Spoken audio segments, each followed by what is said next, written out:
In Game 1, Jordan Zimmerman, 7 more scoreless innings en route to his 9th win in 13 starts.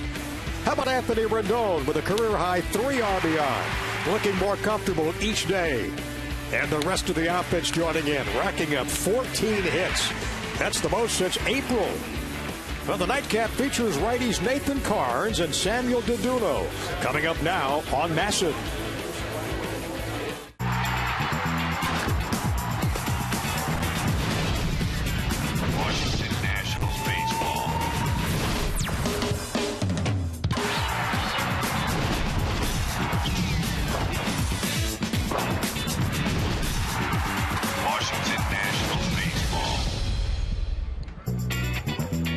A lot of different things factor in when you win a game like the Nats won today in the first of 2 at Nationals Park. Denard Span did not play.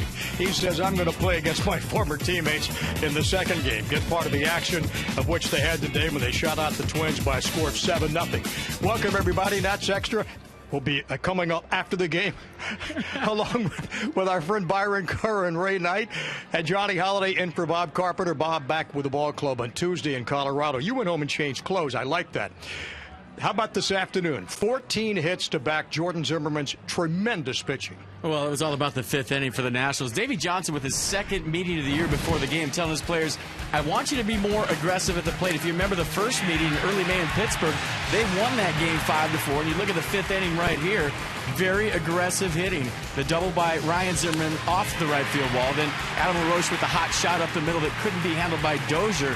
That led to Lombardozzi scoring. Then Ian Desmond with the big blow, a 2-out knock up the middle, line drive single, made it 5-0. So the Nats swinging the bats in the first game, 7 runs, doing the job. Anthony Rendon with a couple of hits, his 4th double of the year and just 11 hits. So a nice piece hit in there too, a couple of 2-out knocks for Rendon. So the bats wake up. Davey Johnson with the meeting.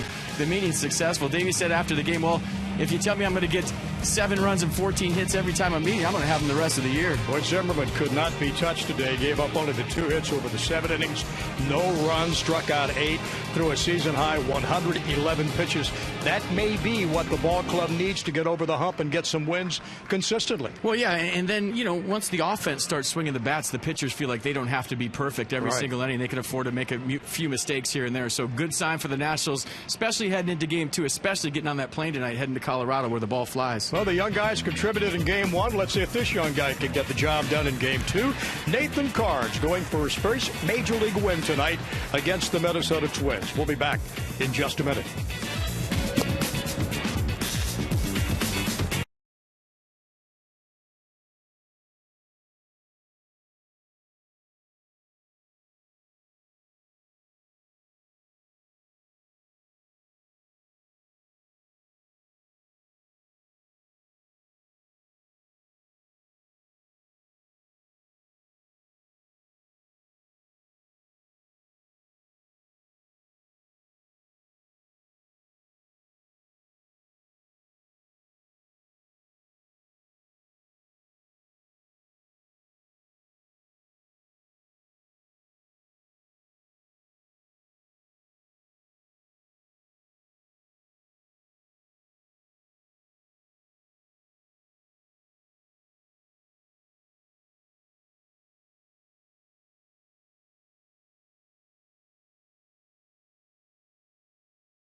agency back for the achiever in you.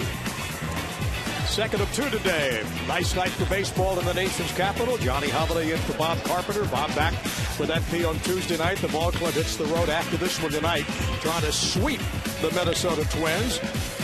Train celebrates its 100th anniversary by offering irresistible financing. It's hard to stop a train really hard. Temperature game time, it's 80. Winds blowing from right field about 10 miles an hour. Humidity 62%. And a perfect night, a perfect day to take two from the Twins. On Gardenhire's lineup tonight, Jamie Carroll back in the lineup. Did not play that first game today. Chris Herman will hit second. He'll catch. Then Joe Mauer, Josh Willingham. In fact, the top four guys in the order did not play in that first one. Chris Parmalee in right field had two of the three hits for the Twins today. Aaron Hicks had the other one. He'll be in center. Eduardo Escobar, the second baseman. Pedro Florimon at short. And Samuel Daduno will be in the mound tonight for Minnesota. And Nathan Carnes takes the mound for his third major league start. You look at the record, 0-1, the ERA 6.0. Strikeouts to walks 9-3. Last time out Sunday against the Braves in Atlanta, he took the 6-3 loss, gave up 4 runs, 3 earned on 7 hits over 4 2/3. Struck out 6, walked 1 hitter through 88 pitches, 58 for strikes. So 4-seam fastball, 2-seam fastball, curve change is what the Twins will see tonight from Nathan Carnes. So a lot of smiles, a lot of happy faces in that Nats dugout this afternoon, didn't we, FP? Well, yeah, you win 7-0, you should be happy. Well, kid Davey Johnson, the happiest of them all. Let's set the defense for the Nationals tonight behind Nathan Carnes. Roger Bernardina gets the start in left field for Game 2. Denard Span, who missed Game 1, gets the start in center field. Same infield as Game 1. And Jonathan Solano giving Kurt Suzuki the night off behind the dish. And the guys working the bases and behind the plate tonight, Mike Everett, Scott Berry down at first base, Tim Welke, the crew chief, at second, and David Rackley moves to third. Jamie Carroll, Chris Herman, and Joe Mauer lead it off for the Twins. Now 27-32, 14-18 on the road, and Nathan Carnes delivers. Underway at 7:07 p.m. That's 7-4 interleague play. After beating Minnesota this afternoon, a great effort from Jordan Zimmerman. Wish you were here. It was a great one. 7-0. Johnson ball foul down the third baseline. And for Nathan Carnes tonight against the Twins, when he keeps that fastball to a corner and he can locate it down in the strike zone, gets that late sink, that's when he's established that he's going to get a lot of ground ball outs. The damage has come with him when he gets that belt-high fastball out over the plate, but a guy that we've seen in his first 2 starts, not afraid to throw strikes, go right after guys. Rubber match of 3 against Minnesota. 4-3 they won at 11. Last night, bouncing ball to second. Rendon's got it on the first, and he's 1 up and 1 down. That'll bring up Chris Herman. Anthony Rendon playing second base, routine ground ball, but watch how hard he throws it to Adam LaRoche with a little sink on it. And LaRoche fighting right there at the end. He used to throwing the ball across the diamond. That throw all of a sudden very short for Rendon. Well, Chris Herman starting for the 3rd time behind the plate. Well, Minnesota's got base hits in 2 of his 3 starts. Actually, his 4th start. 1 ball, no strikes.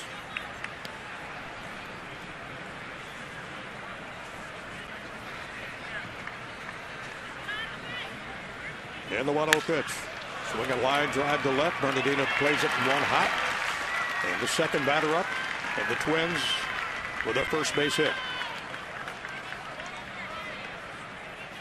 So Herman, when he's catching, has got the job done. Oh, hitting 375. Chris Herman right there. Nice stroke to left field. Got a 2-seam fastball out over the plate. Short, compact swing, low line drive single. Nice way to start the night for him. That'll bring up Joe Mauer. Joe got his 100th career home run yesterday here at Nationals Park. It's from the left side in the series, 3 for 5.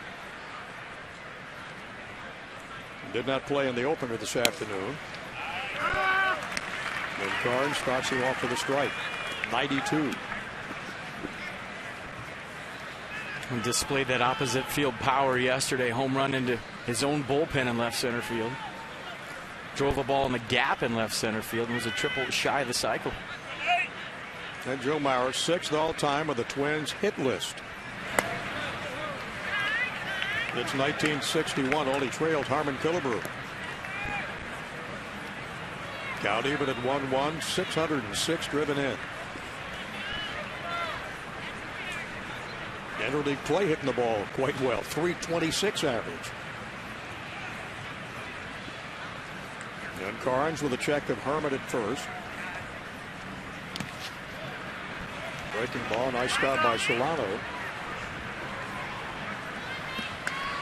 Well, let's take a look at the Hollywood Casino. League leaders. Hollywood Casino at Charlestown.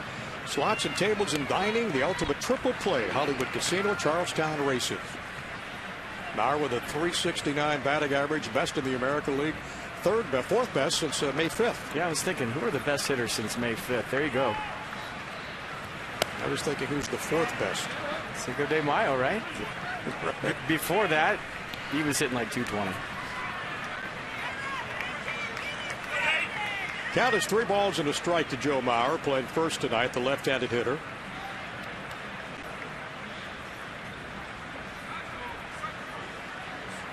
Last year, Nathan Carnes, that's minor league player of the year. That's shot to left and turning around second, heading for third is Herman. And into second base with a stand-up double is Joe Maurer. So back-to-back hits, and the Twins in the top of the first threatening against Nathan Carnes. Well, the pitch was up out over the plate, exactly where Joe Maurer likes it. You see the elevation of the pitch. Belt-high fastball on the outer half, and we've seen a lot of pretty left-handed swings this year. That might be one of the prettiest.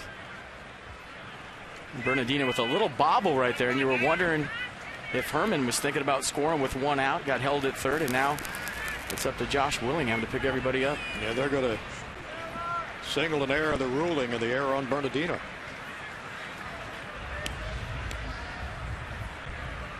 No Josh Willingham, the former National. Check swing. That's a double all the way for me. I mean, that ball's hit down the corner. Maurer's going all the way. I don't think Bernardino's going to hold him to a single on that.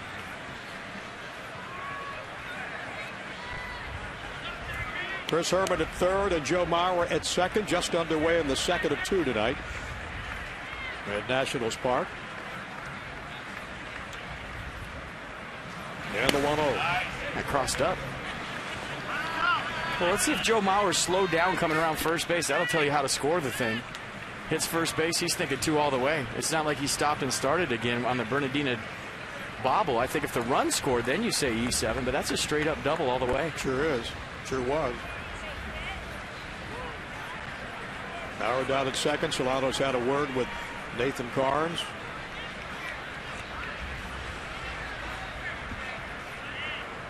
Willingham at 220 average, 10 home runs, 31 RBIs.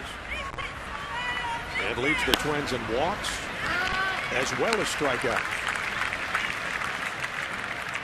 And the count goes to 2-1. Also leads Minnesota in home runs with 10. The numbers in scoring position for Josh Willingham. And he hit it. Loads the bases with 1 out.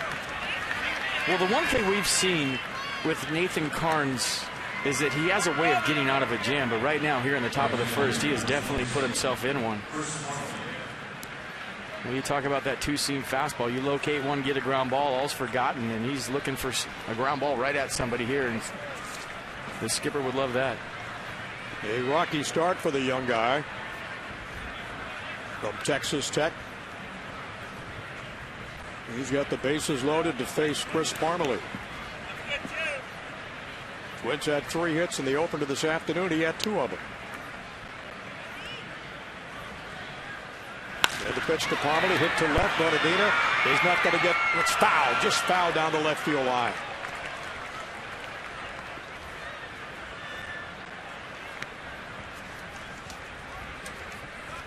Ed Carnes ahead in the count to Chris Parmalee, the right fielder. He had the only 2 hits off Jordan Zimmerman in game 1.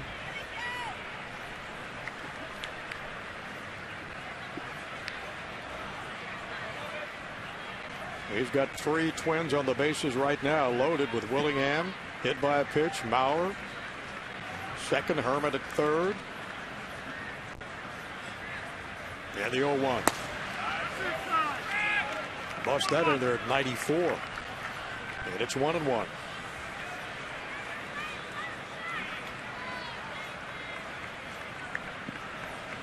Nats will not see the Twins anymore this year. They will see the Indians and the Tigers and the Royals in interleague play. And tough to work from behind consistently against a good hitting ball club. Nathan Card's trying to get ahead, but he's falling behind again. 2-1 here with the bases loaded. Nathan's thrown 17 first inning pitches. He's retired one batter. Up the middle. Span coming on. Got it.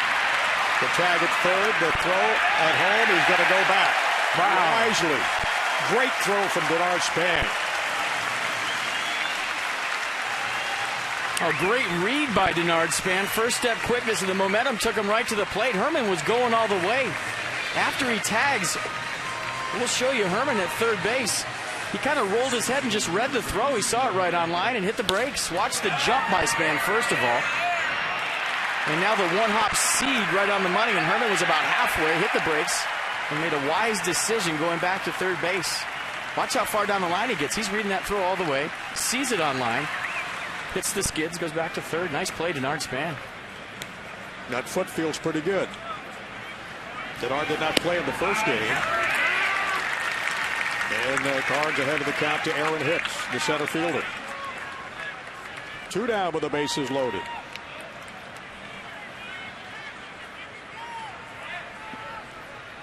Herman staying at third, Mauer at second, Willingham hit by the pitch at first. Hicks hitting 182, couldn't catch up with that. 95. Little reach back piece right here from Nathan Carnes. 95 miles an hour, late run to a pull swing on the outer half.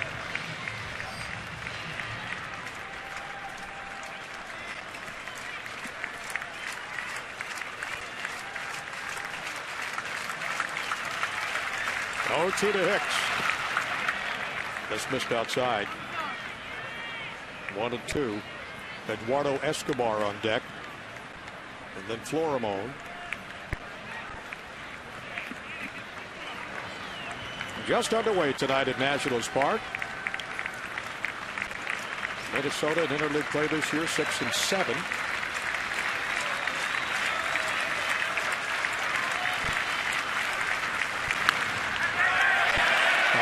Pop. What a job he did to get out of deep hot water. Boy, you talk about getting out of the first inning jam. That's what he's done since he's got to the big leagues. Puts himself in a jam, finds a way to get out of it. A lot of moxie right there from the young right-hander.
At Nats Park, that looks mighty inviting. That was our between-game meal right there. Hot dog and pretzels. Speak for yourself. Mazda starting lineup tonight for the Nationals. Brought to you by Mazda. We believe it's not worth driving. If it's not worth it, it's not worth building. Span will lead off. Roger Bernardina in the number 2 hole. Then Ryan Zimmerman. Followed by Jason Worth, Adam LaRoche, then Desmond, Anthony Rendon, Jonathan Solano catching tonight, and Nathan Carnes in the mound. Last 4 games for Rendon, 7 for 15. 3 doubles, 3 driven in, and 2 runs scored. Well, Sam DiDuno takes the mound for the 4th time for the Twins this year. See the record, 2-1, ERA 3.44. Strikeouts to walks, not probably where he wants. It's a guy that's had command problems throughout the course of his career. 64 walks in 103 innings pitched throughout his career. Last time out, pitched 6 shutout innings against the Royals. Allowed just 4 hits, struck out 5, walked 2. Threw 105 pitches, 62 for strike. So his fastball has natural cut to it. And a curveball slider change to go with it. Set the defense real quick for the Twins behind DiDuno. Willingham, Hicks, Parmalee in the outfield. Florimon, Carroll on the left side. Escobar, Mauer on the right side. Chris Herman doing the catching. Yeah, Denard Span against his former teammates. Takes a strike. 3rd start of the year for Joe Mauer at first base. He's had 37 starts as a catcher, 16 as a designated hitter. And had the first game off. Ryan Domek caught, so Joe Mauer taking a day off of the gear. Nice to be versatile, isn't it? Well, it's nice to be able to put a guy that's a good athlete at first base and not get him all banged up behind the plate every single day. Denard against right-handers this year hits .310.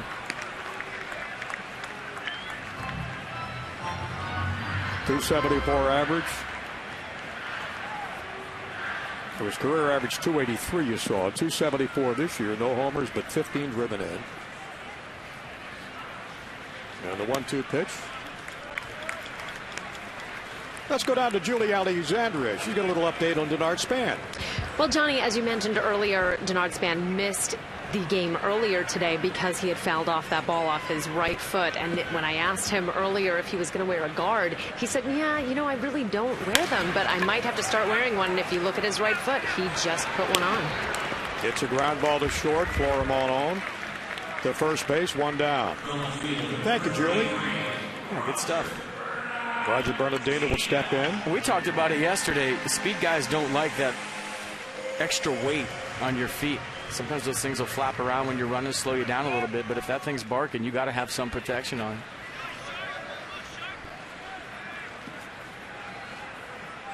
Denard vowed after missing the first game, I'm not going to miss that second one tonight. I'll be in there, and he is. Roger Bernardino with a 170 batting average. If you're at home wondering how do you miss a game at 1:30 and play a game at 7 o'clock, well, you get hooked up to everything in the training room. You sit there and you get treatment all day and you buy yourself some time. Day off coming up tomorrow for the ball club.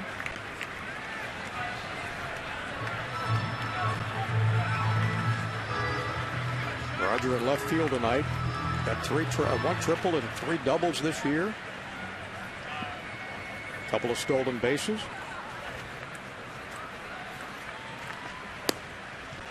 And the pitch in for a strike.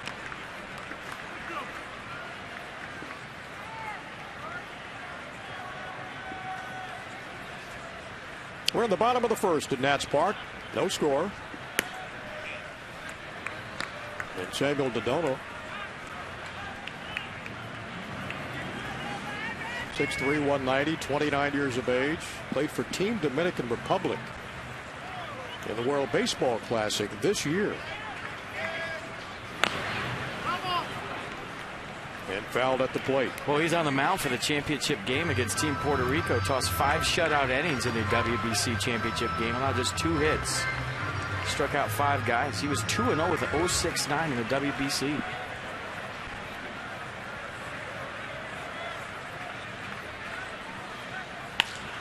Bernardino punches it to left. That'll drop in for a base hit. Good at bat for Roger Bernardino.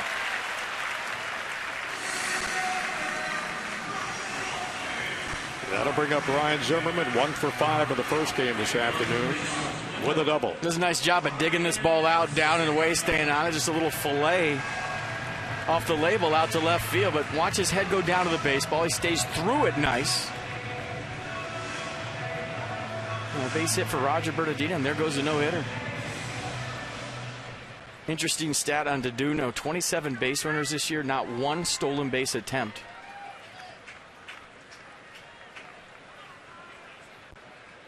Maybe that'll change tonight. Pretty quick to the plate. Zimmerman swinging a miss. Bryant hitting .267. Plus, if you got a guy with control problems, there's no real hurry to steal a base.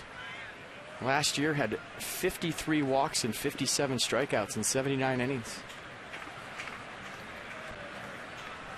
6-5 with Minnesota last year.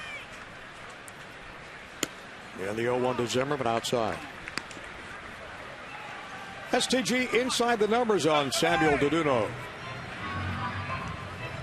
First 16 starts. You'll see the last 2 starts starting to figure something out.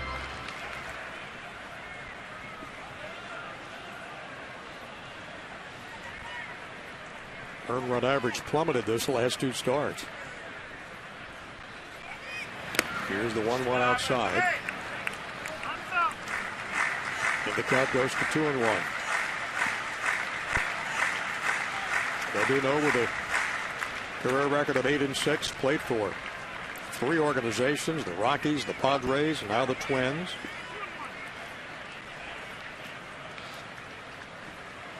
Had a pretty good outing against Kansas City his last start. 6 scoreless on Tuesday. Bernardina, Shark with the lead off first base. Ball pops out of the glove of Chris Herman.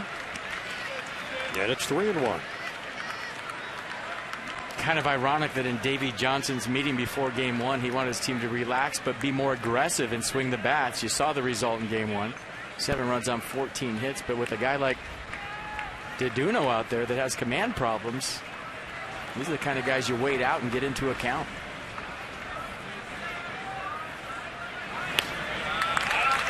And he lost Ryan Zimmerman. That's Bernardina at second, Zim at first. It'll bring up Jason Worth. Check out Jason Worth yesterday. 2-1 fastball from Kevin Correa. You see the patented bat flip, caught it out front. Good extension. Drove that one to left. There's the flip. So knocking the rust off after missing 28 games with a strained hamstring. And there's helmet taker offer guy, Ian Desmond. And the 20th walk that Ryan Zimmerman has earned this year. In the series so far, Jason 3 for 8 with a home run, walk. Couple of runs scored, couple of runs driven in.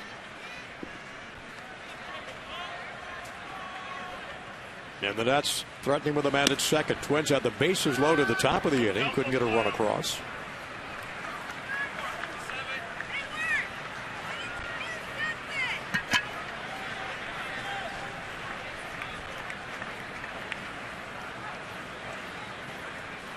And the 0-1.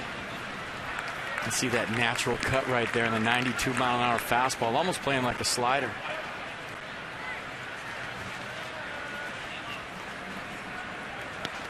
Bernardina at second, Zimmerman at first. With 1 down.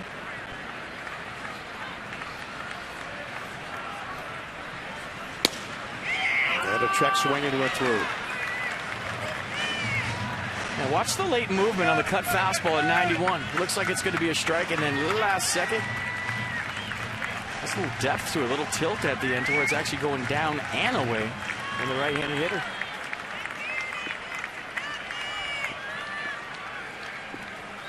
This guy's been tough. He's only given up 1 run in the last 13 innings. Last 2 starts. Worth with a base hit. Bernardina grounding third. Trent Jewett's going to send him home to throw to the plate. Not in time, and it's 1-0 Nats.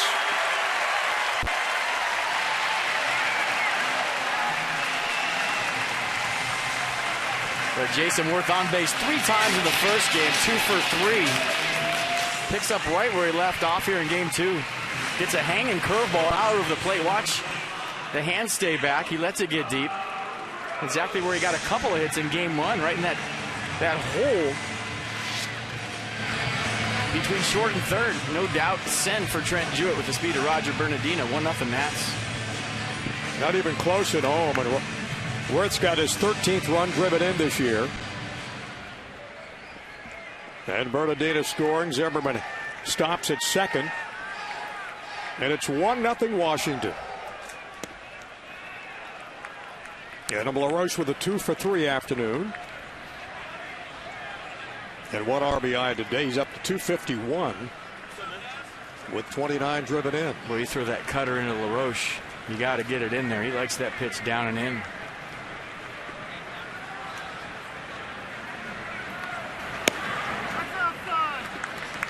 Ball just missed outside, 91. And Johnny, same thing I said about Nathan Carnes goes for Sam DeDuno. You keep falling behind major league hitters, you're going to pay the price sooner or later.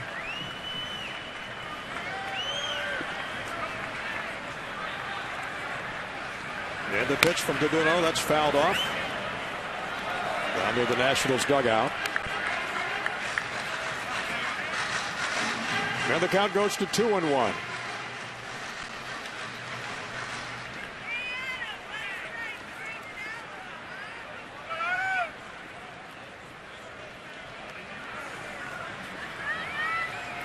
Ryan Zimmerman at second. And Worth after the RBI hit at first. And LaRoche for the good eye. Runs the count to 3-1. 14 consecutive games with a base hit at home.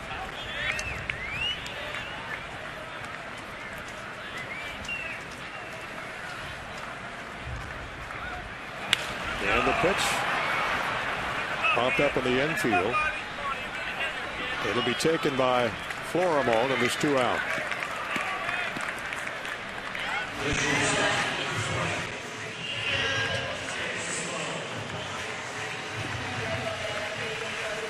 And LaRoche had that 14 game, has a 14-game home hitting streak, and he and Desmond 11-game consecutive game hitting streak.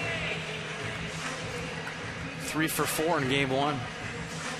4 for 9 in the series. 2 RBI, 2 runs, average up to 276. Really making good contact, wasn't he? That first game. A couple of years ago, June 5th through the 17th, he had a 11-game hitting streak as well, so this ties that. That's fouled out of play, and it's 0-1. 2 down, a run in here in the bottom of the first. The Nationals have a 1-0 lead.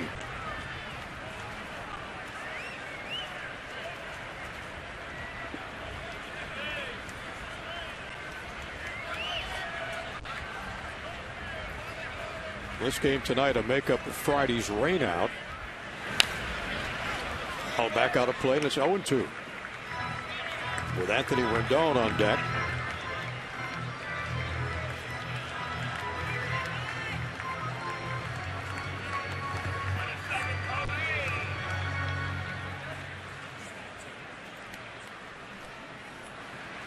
Samuel DeDuno, 6'3", 190.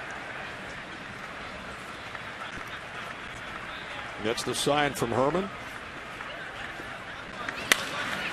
Bouncer up the middle.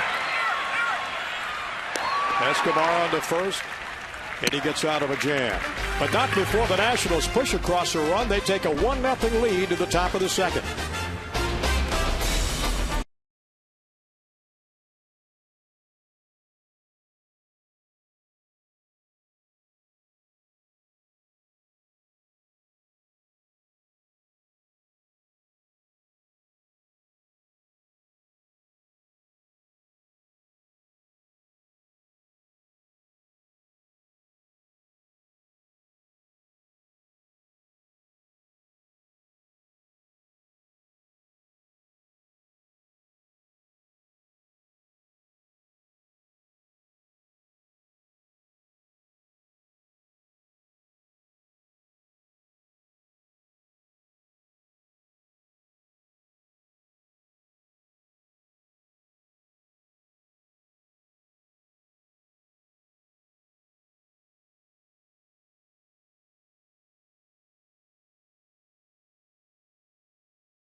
With a 1-0 lead over Minnesota as they wrap up this series. Second inning brought to you by Luna. Call today for the Luna Double. Get your second room of flooring free. 877-241-LUNA.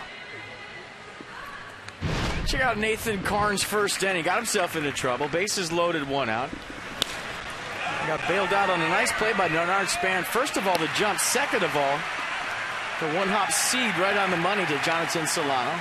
Herman had to hold at third base and then got ahead in the count right here. Popped up Aaron Hicks to end the inning. Good play by Zimmerman on the mound. Deep breath. Houdini escapes. Yes, he did. That's some kind of pitching for the young guy. Bill Carnes goes to work on Eduardo Escobar to win second baseman. Then Pedro Florimon. And Samuel Naduno. Escobar steps in with a .216 batting average.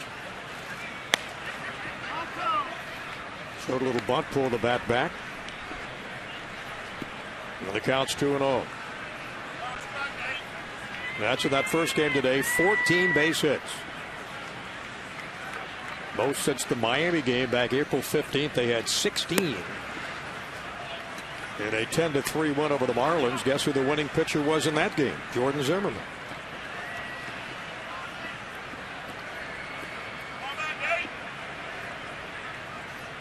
And the 3-0 in their first strike.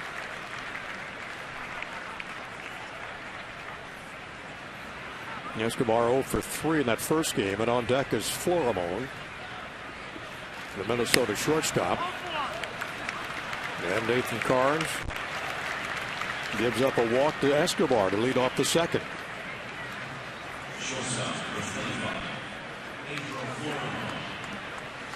Nathan's given up 2 hits, hit a batter, and walked a batter.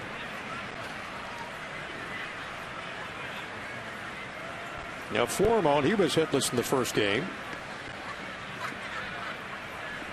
as was the rest of the Twins outside of Parmalee and Hicks.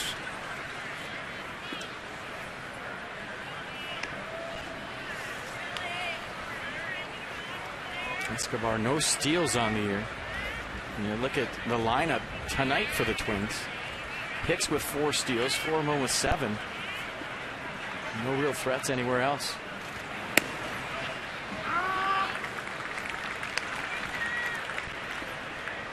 And the count, no balls and a strike to Pedro Florimon.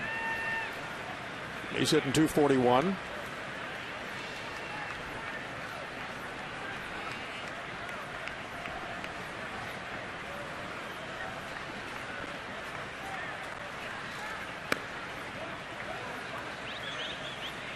And Karns misses outside, 1-1.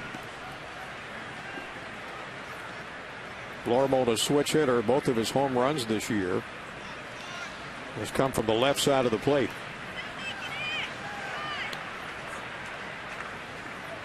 Driven in 18. They're having trouble locating that 2-seam fastball, kind of spinning out of there early, a little bit quick with the front side. Late on the release point, and it's up and away to everybody.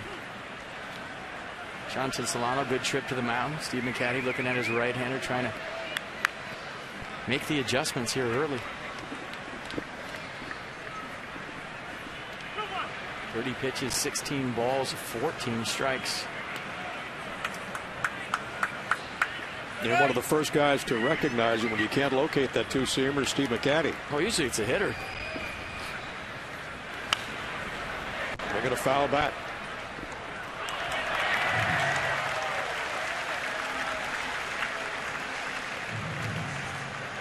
I've watched Karns miss the last start in Atlanta when Ray was here, but the first start in Baltimore, or the first start against the Orioles here, it seemed like he was having trouble gripping the baseball, always kind of wiping his pants after every pitch, sweats a lot. Yeah.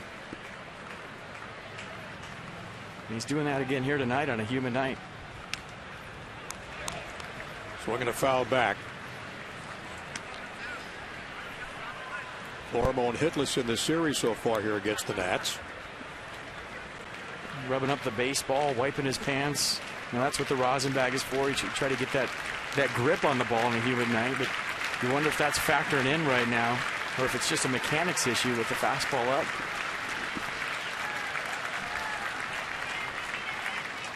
Go back to first, and Escobar diving back safely.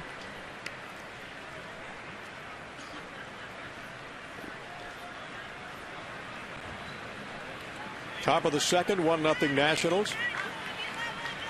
A little different start than what we had this afternoon, FP, with Zimmerman working as quick as he works. I think we're into the 7th at this point in the first game. I think you're right. It seemed like it. And the count is full for the Twins shortstop. There's Jordan. Picking up win number 9 today. Unbelievable once again. 7 innings, 2 hits, 8 strikeouts. And sitting next to the guy that he worked with for 7 innings in the first game. Unbeaten at home. He's now 6-0 for Zimmerman. Ball foul back. And Escobar has to retreat back to first. Those two guys have fun every 5th day. Anytime you see them on the mound talking in their gloves, they're trying to hide the fact that they're cracking up. You see that? There you go, right there. They're becoming best friends on the field, off the field. Love working together. Good chemistry. Zimmerman's line, 8 strikeouts, 2 hits, 7 innings, and a win. No play on Escobar. With a stolen base, he steals second easily. I beg your pardon. Escobar takes second, and Flormy took that pitch. PNC minor league report. He's ready to call him up. Give me a second, would you? Well, it's Ross Detweiler. 3 2/3 yesterday in Potomac. 7 hits and a run. He's ready to call him up. Gave up an earned run. So ready. How many strikeouts? 4. There he is. PNC Bank, for the achiever in you. You waste no time calling everybody up, don't you? Well, especially lefties that throw 96.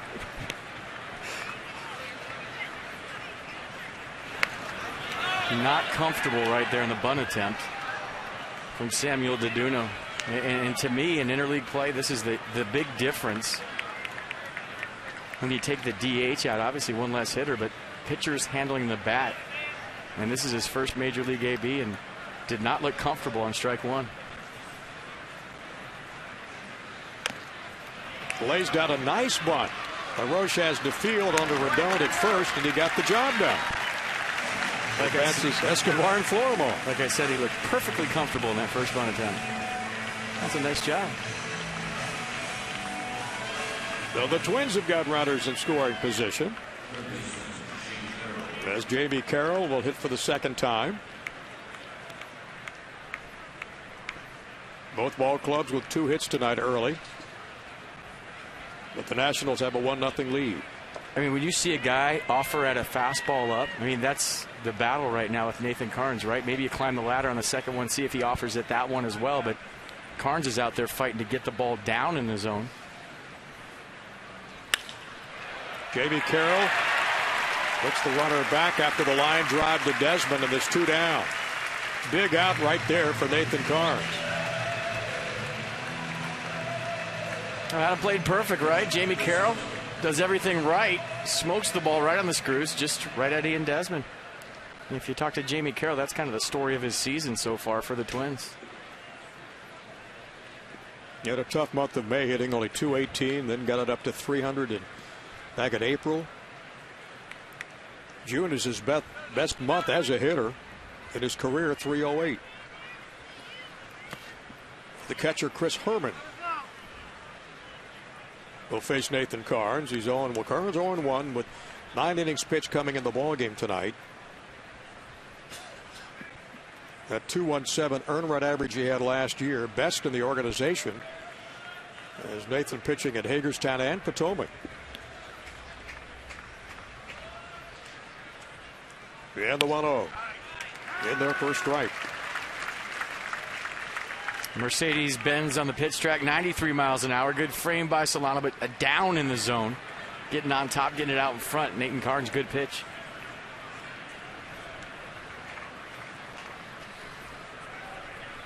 And the 1-1.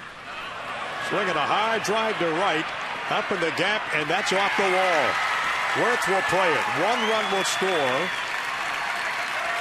2 runs will score. Down to second base with a double is Chris Herman.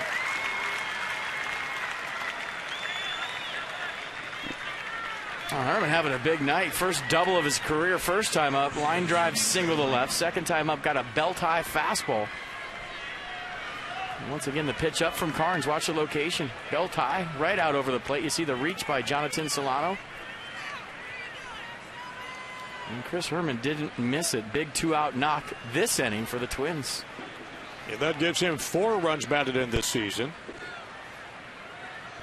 And brings up Joe Mauer for the second time. He got a base hit off Carnes in the first inning. Twins have come back to take a quick 2-1 lead.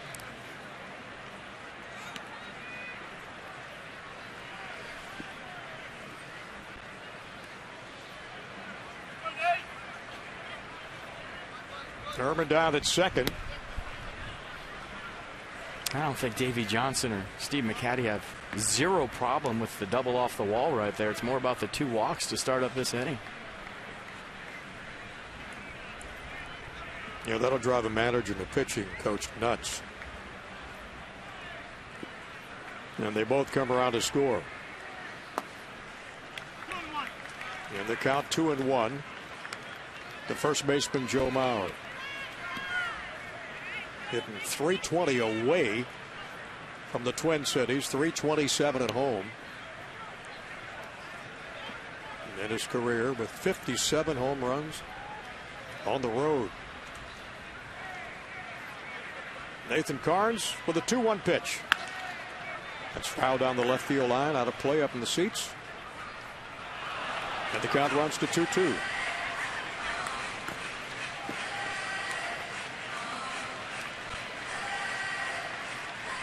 That's in the midst of their first doubleheader of the season.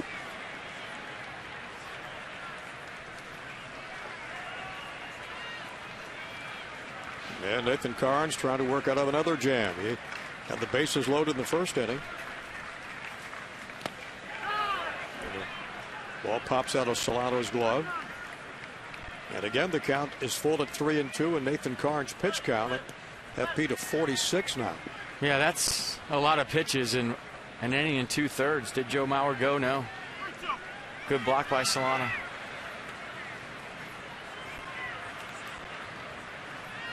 And a good look at the Twins. First baseman.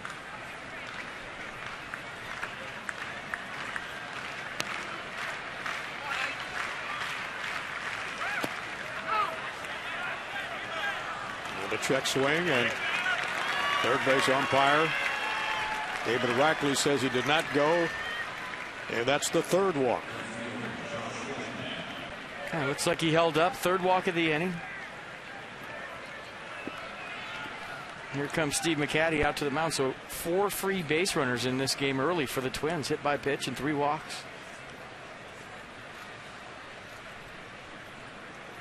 Yeah, I'm guessing this will be a one-way conversation, won't it? With McCatty doing most of the talking. Well, when you have a young kid out there, you're just going to try to settle him down right now and talk about mechanics. What do you want to do to this guy? What's feeling good for you right now? But you got to get back in the strike zone. Keep it right here. It's a 2-1 ball game. We're going to get you some runs.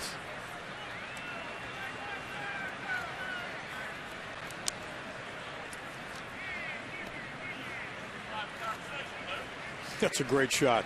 Mike Everett going out from behind the plate. He's kind of taking it all in. Mostly fastballs tonight from Nathan.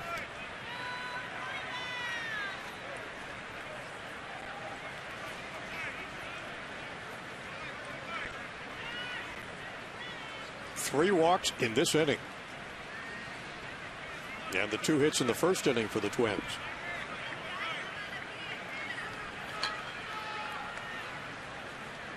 Josh Willingham got plunked back in the first inning by Carnes. And their first strike, 92.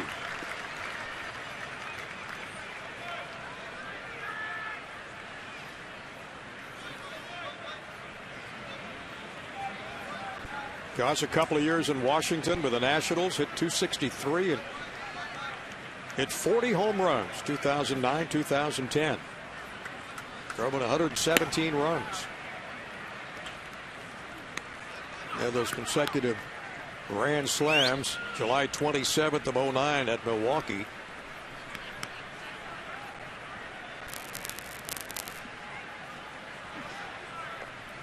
And the count to Josh is 1-1.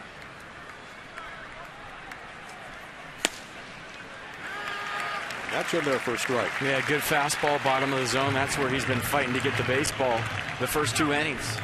Out front, on top. Good pitch.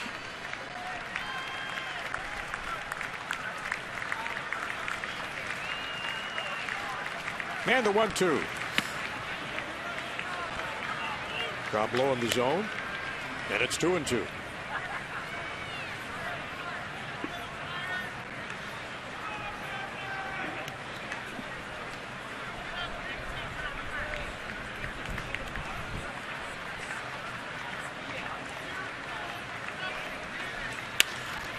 Willingham rips it down the third base line. It's foul up in the seats.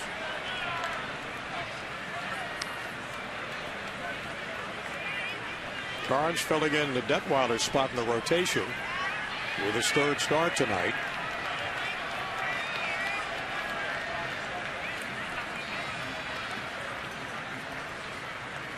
He had walked only 3 batters in his previous appearances. He's got 3 already in this inning.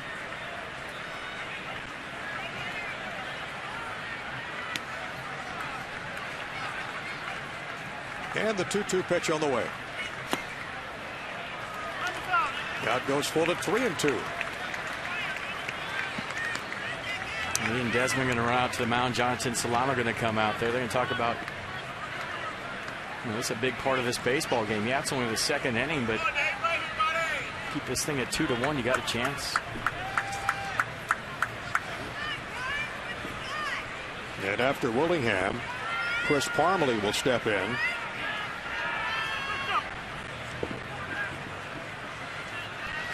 So the count is full. 3 balls, 2 strikes, 2 outs, 2 on. And 2 Twins runs in. Look at a high pop up way behind home plate. Don't foul out of the booth there, FD. I was on it. You're leaning out. You had some more, sure. I'm ready, man. I had 2 pots of coffee between games and make a play. And a change of clothes, I might add. Yeah.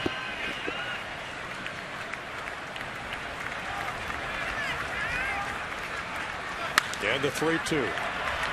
High fly ball. Pop behind short. Desmond back in short center. He'll take it. And Nathan Carnes gets out of trouble, but not before Minnesota pushes across 2. And Anthony Rendon will lead off for the Nationals in the bottom of the second.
Out game 1 and a little Anthony Rendon. A couple of knocks, had a nice day. This one a 2-out infield single. That led to an RBI and an error and another run scored. So a couple of runs right there. And how about this 2-out knock? Staying back nice on that curveball, going the other way.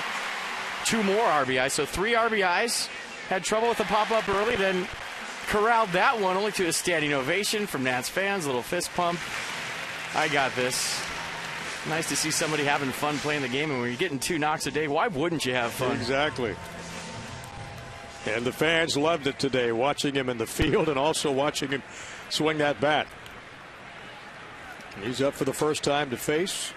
Samuel delivers the first pitch, and it's outside for a ball. Naduno looking for win number 1. Held Kansas City to 4 hits and 6 scoreless on Tuesday.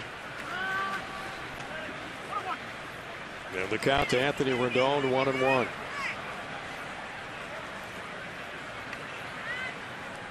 Anthony only 22. Swing and a miss. Fouled at the plate. What a great season in college. College baseball's player of the year back 2 years ago. Freshman of the year, 2-time Conference USA player of the year. At Rice University in Texas. And I feel like there's a Head and Shoulders commercial in his future somewhere, too. I'm guessing so, yeah. That is nice salad. That's serious hair right there, yep. Isn't it? You know, you keep mentioning Head and Shoulders. You're going to be doing a commercial for him. You do the sponsor every night. What can you say? Rendon with a swing and a miss, and he's retired. When the Nationals win, everyone wins except for the first game of a doubleheader. All season long, when the Nationals win and score 7 runs or more, except for the first game of a doubleheader, you get 50% off regular menu price online orders at papajohns.com by entering the promo code NATS50, except for the first game of a doubleheader. Valid at participating D.C., Maryland, and Northern Virginia Papa John's locations. Better ingredients, better pizza. Papa John's, official pizza of your Washington Nationals, except for the first game of a doubleheader. And the pitch to Jonathan Solano up for the first time. We had Papa John's between games, and it was delicious. It was outstanding. It was 100% off. Yeah. And we didn't have to score any runs.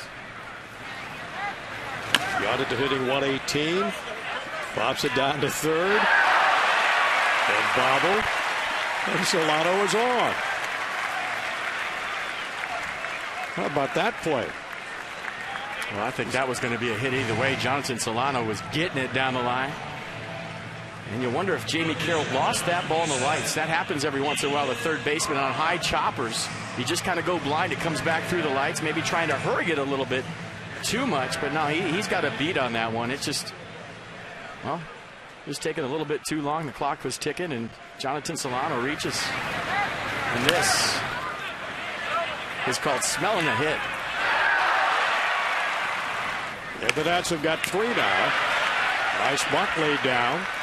And the throw on to first. And Nathan Karnes got the job done. Got Solano down to second with a sacrifice.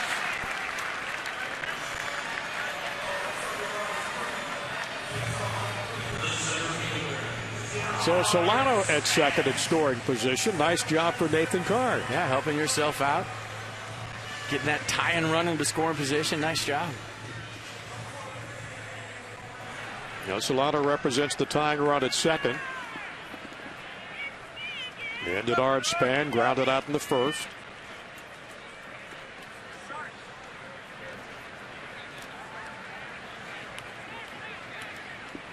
Span came up in 2003 with the Twins. 5 seasons, hit a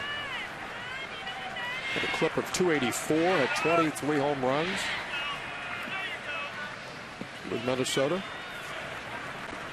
One of their first round picks back in 2003. And couldn't wait to play against his former team. Carroll gets the bounce of the third on to first. And the Nats retired. We go to the top of the third at Nats Park. Twins 2, the Nationals 1.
For Minnesota, home runs, Harmon Killebrew. RBIs, Harmon Killebrew.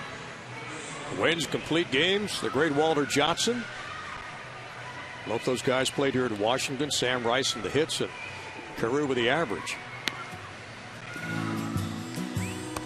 And check out Harmon Killebrew and the Washington Senators unis. Those are classics right there. You like those old uniforms? I love the pinstripes, the button-ups, the Senators in script across the front. And how about hitting a home run in that park and how big it is?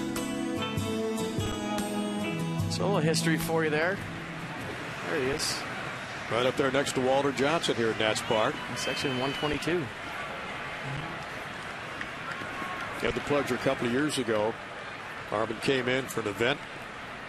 Sitting and talking with him and just going back over baseball history. You talk about a thrill, and what a nice man he was.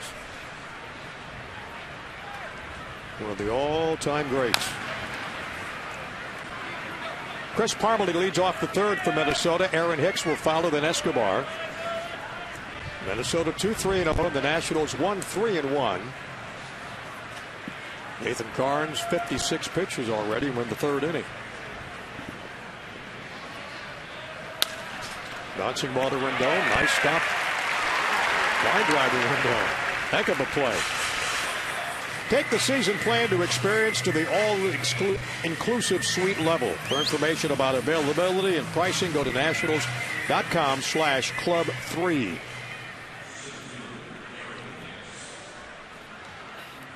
So there's one down in the third.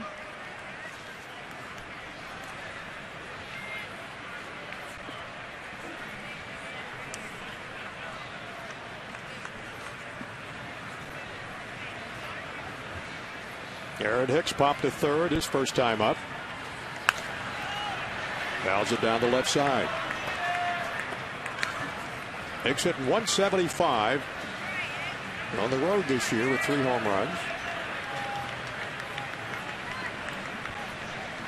Hicks playing center field in the second game.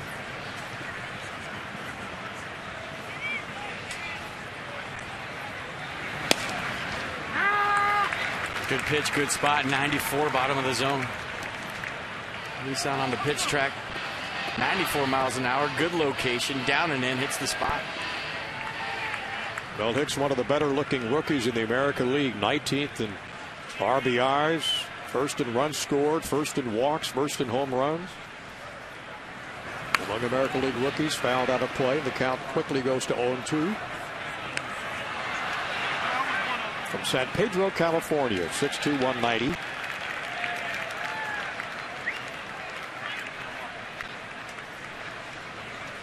Hicks with a 1-for-4 game in that first game today.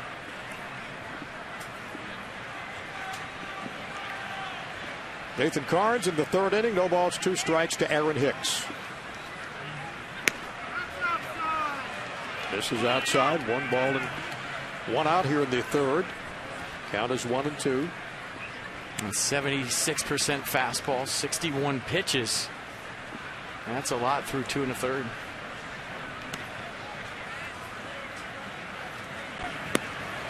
Well, both the first and second innings, Carnes in trouble, strikes out his first twin tonight. Well, maybe the best pitch of the night from Nathan Carnes. Nasty curveball right there, 85 miles an hour. And when it's good, it's short and tight. Little 12-6 job right here. You see the spiked grip, the knuckle curve from Nathan Carnes. A beauty right there. That's a tough pitch to hit, isn't it? Wow. Yeah.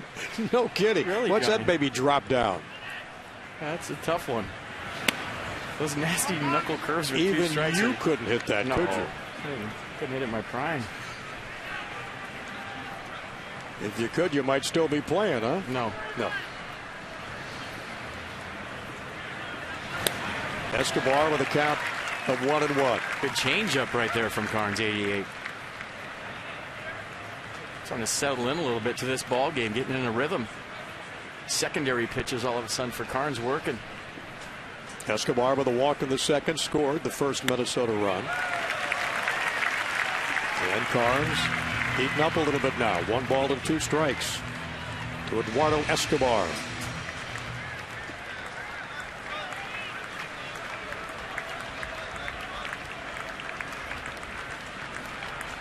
Nobody on for the Twins. They got a 2-1 lead. That's fouled down the left side out of play. And the count remains 1-2. First trip in town, first chance the national fans have had to see the Minnesota Twins. It was way back in 1971, the last time the franchise played here against the old Senators at RFK Stadium. Here's the 1-2. And it's high, 2 balls, 2 strikes with 2 down. Pedro Florimon is on deck. He scored the other Minnesota run of the second.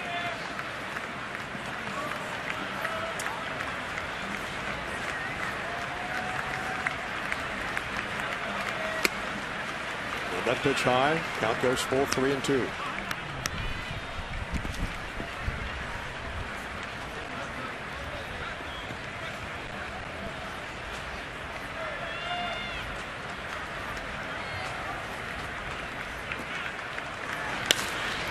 Bouncing ball. Desmond can't get it, right up the middle for a base hit. Hit number 4 for Minnesota. Pretty good at bat right there from Eduardo Escobar. Worked the count back to full. Got a fastball down. Nice swing. Base hit up the middle with 2 outs. See if he tries to steal.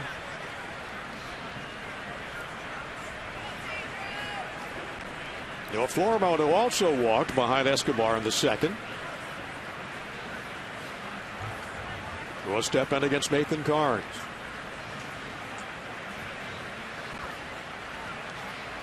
Escobar, short lead off first. Swinging a high drive to right.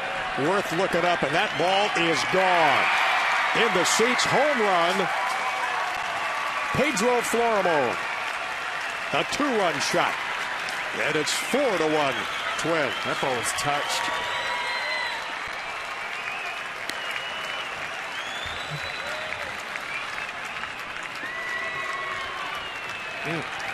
You see the swing right here from Florimon. Just got a fastball right down the middle. Jonathan Solano setting up down and away. The ball bell tie right down the middle. Look at the extension from Florimon. I didn't know he had that kind of pop. That ball was hit. That's only his 3rd home run of the season. It had the sound. This was loud.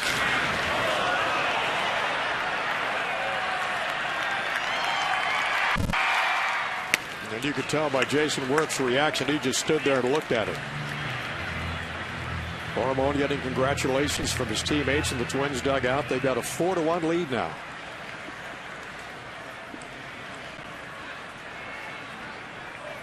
And these 2 runs have come with 2 outs.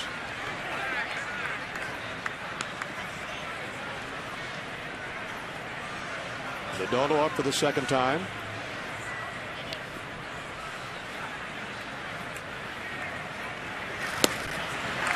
And strikes out.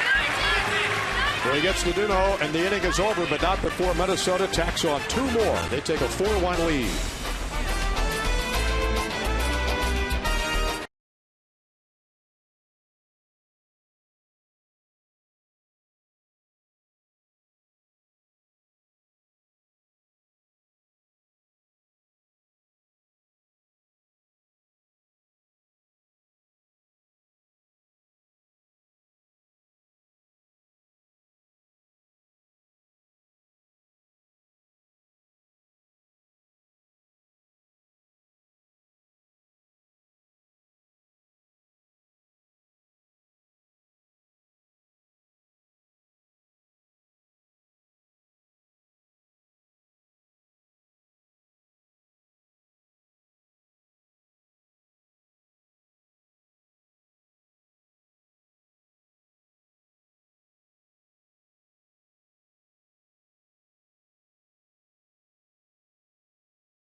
Nationals 4-1 as we head to the bottom of the third. Our AFCEA sideline report. AFCEA, the Association for Global Security Professionals. And Julie, Davy Johnson had a little closed-door meeting with his ball club and really got their attention this afternoon. That's right, Johnny. And, you know, Davy Johnson has never been a fan of holding team meetings. He's even said so himself. But today he held the second team meeting he's ever had all season. And according to Jordan Zimmerman, he said it was more like story time. Jeff Coburn has said, you know, he told us just to relax and to be aggressive. 14 hits, 7 runs later, not to mention a shutout of the Twins. Davey said, well, I'll have a meeting every day if that's what it gets us. He said, I liked our approach today. I liked what we were doing and that we were in attack mode. Davey, on a side note, he was a little bit worried because Jordan Zimmerman showed up to the meeting with what he called a neck brace. It was actually just a heating pad. Apparently he had some tightness. Jordan said it was a little tight a couple of days ago, so I didn't want to take any chances. I figured I'd heat it up and it would be good to go. Obviously, wasn't a problem for him. I talked to Steve McCaddy, and Steve said that Jordan is a little prone to getting those knots in his upper neck. But it was not a problem for him. Pitched a great game. Guys? Well, there's some pitchers in baseball that do need a neck brace. Jordan Zimmerman isn't one.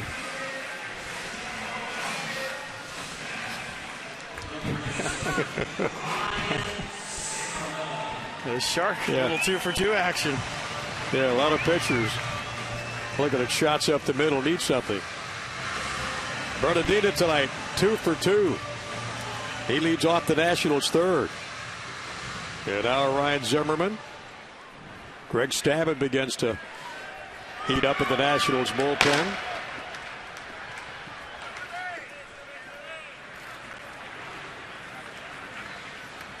The lean looked like Bernardina was thinking about running.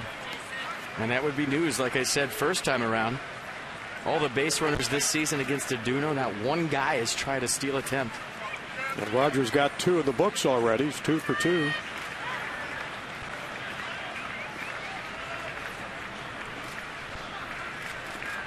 And the pitch to Zim is outside. So quick to the plate. 32 base runners, 0 steal attempts.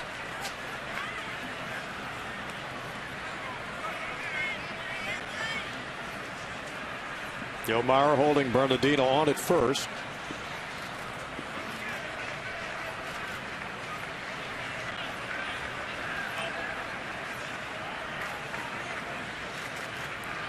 Aduno delivers. Missed outside. And the count's 2-0.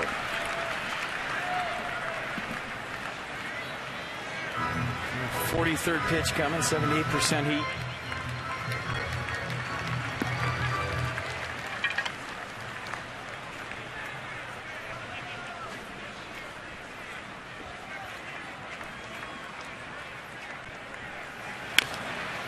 Wicket fouled off at the plate. Counts 2-1.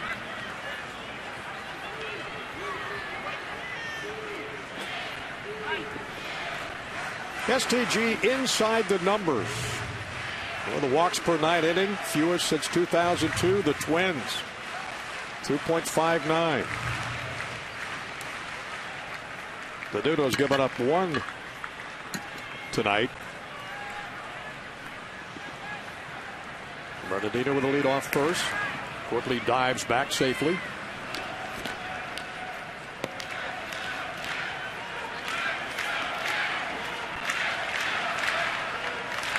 Well, Milwaukee beat the Phillies today 9-1. Atlanta beat the Dodgers 8-1. Big lead for Bernardino, about a step more. Yeah. He's going. Swing and a shot to center field. Bernardino rounding second, heading for third. Trent Jewett holds him up, and Zimmerman quickly back to first with a base knock. And there's nobody down. A nice play by Aaron Hicks right there to hold Ryan Zimmerman to a single and Roger Bernardina to third base. Nice swing by Ryan. Gets a fastball, drives it. You see that little hesitation right there by Bernardina, and that was the difference in Trent Jewett being able to send him or hold him with nobody out, down by 3. And the top of the order getting the job done, FP. Bernardina and Zimmerman both on base in their first 2 plate appearances. Hey, it's funny the difference one game makes. Maybe a week ago you're thinking 4-1. Well, uh-oh. And tonight after game 1 you're thinking 4-1. They got a chance to come back quickly in this ball game. Now the Nationals have runners on the corner as Jason Worth digs in. He had a base hit and drove in the Nats' first run, and only a run in the first. Breaking ball in there for a strike, 81. From Samuel Naduno. Jason Worth with 3 hits today right here. That's where I'd just play somebody right now. You got 3 knocks in the 5.5 hole today.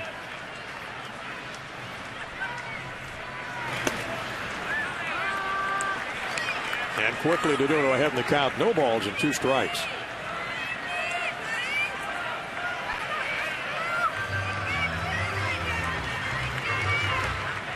Jason coming off that DL on Tuesday.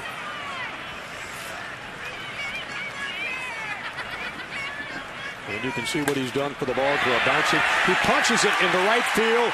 That'll bring in Bernardino from third, and it's a 4-2 ball game with the Worth RBI. That is a nice piece of hitting.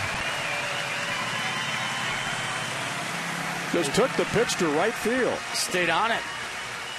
Jokingly talking about the 5.5 hole, Jason Worth has had some pitches today on the inner half. And this one in an 0-2 count, just in protect mode. Basically goes extendo, throws the bat at the ball, and just fillets it off the end of the bat into right field. That is a beautiful thing, folks, especially if you're Jason Worth. 4th hit of the day. Gets the Nats within 2. And Jason's got both the RBIs of this second game of the doubleheader. He's at first, Zimmerman at second. There's nobody down. Back-to-back base hits, Bernardino, Zim, and Jason Worth. Now let's see if Adam LaRoche can continue to join the hit parade. Getting 250, popped up in the first.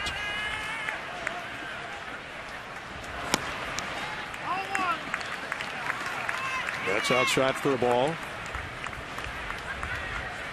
I feel like LaRoche right now is hunting that cutter on the inner half. Likes the ball down and in, looking to do some damage right here in a 1-0 count. That's in there for a strike. 90 in the gun, count goes to 1-1.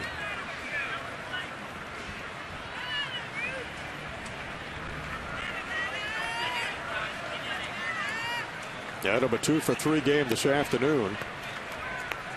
It's May 2nd, hitting well over 300. The batting average all the way up now, the 251. That's in there for a strike. I think he'd like that call.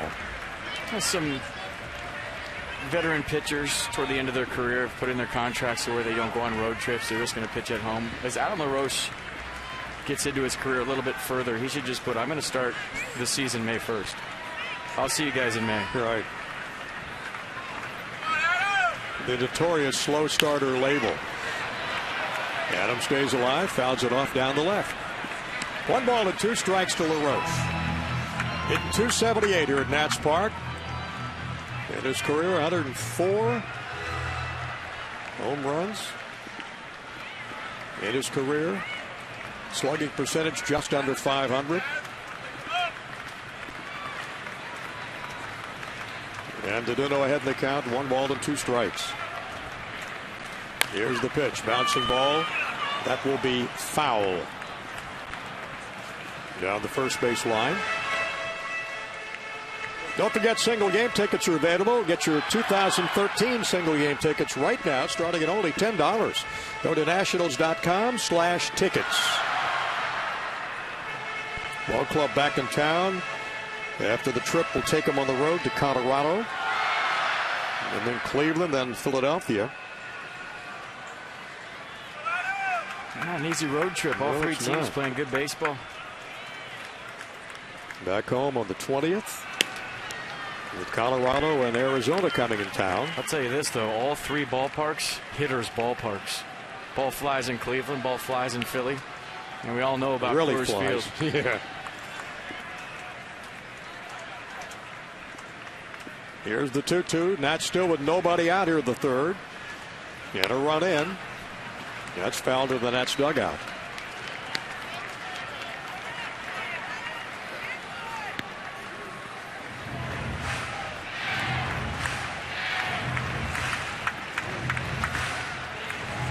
Good look at Davey Johnson.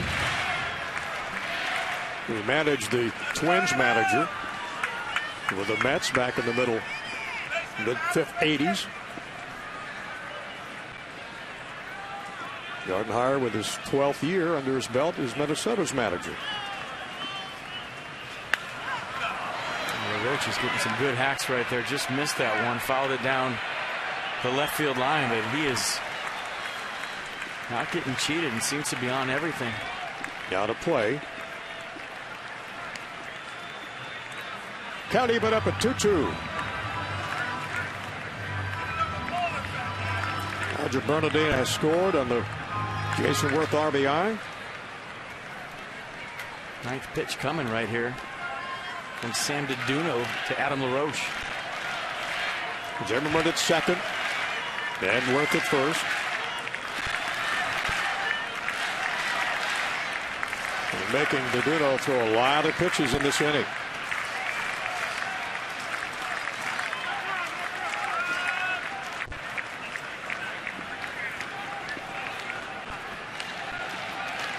LaRoche steps out of the box.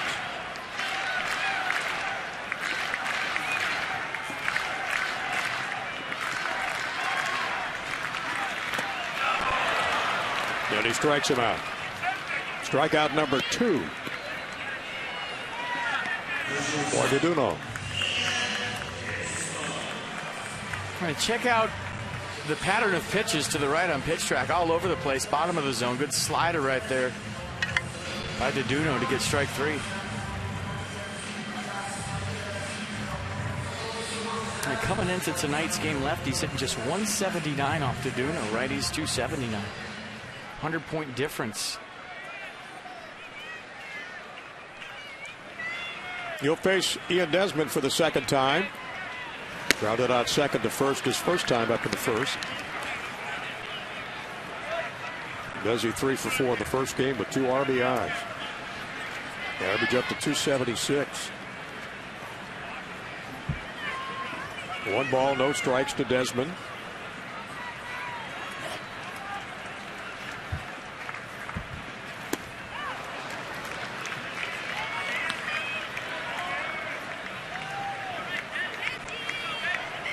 On deck for the Nats will be Anthony Rendon, then Jonathan Solano.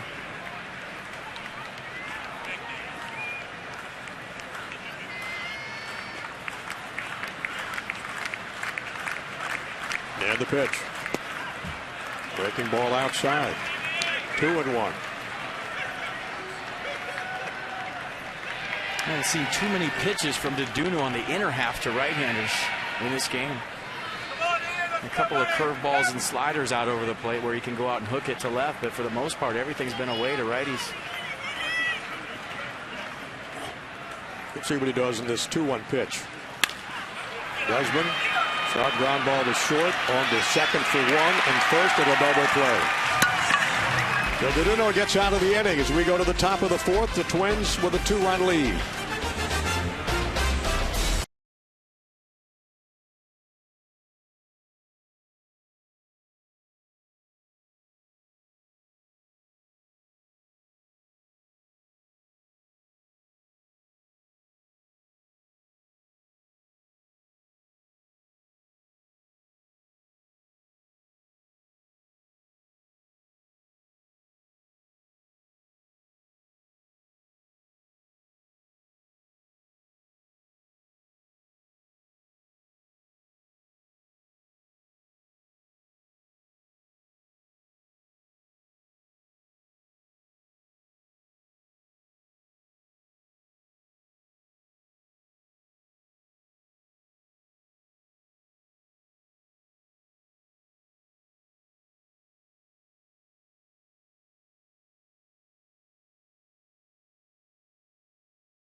In Nationals Park, Navy Federal Credit Union recognizes the troops, 4 million members and 4 million stories.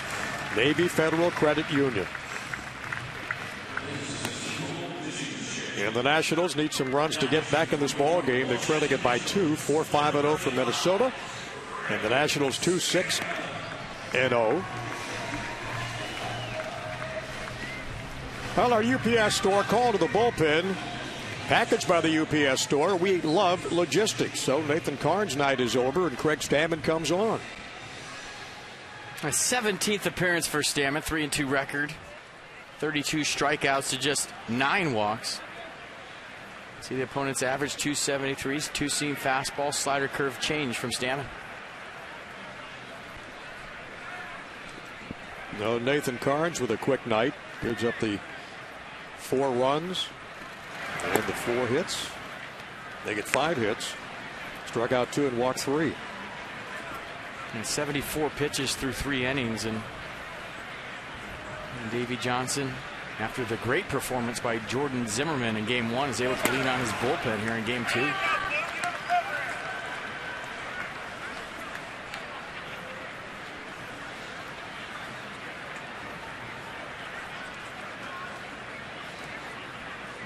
Stammen with a 3-2 record. 3.34 earned run average in his 17th game.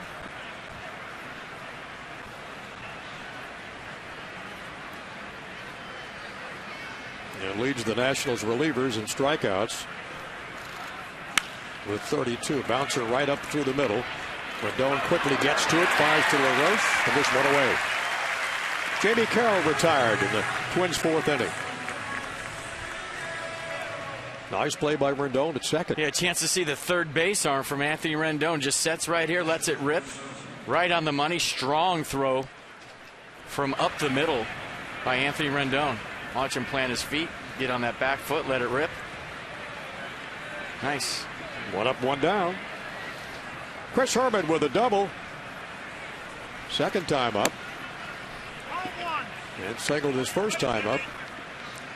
Drove in 2 runs. With a double in the second inning. And that's the difference in this ball game.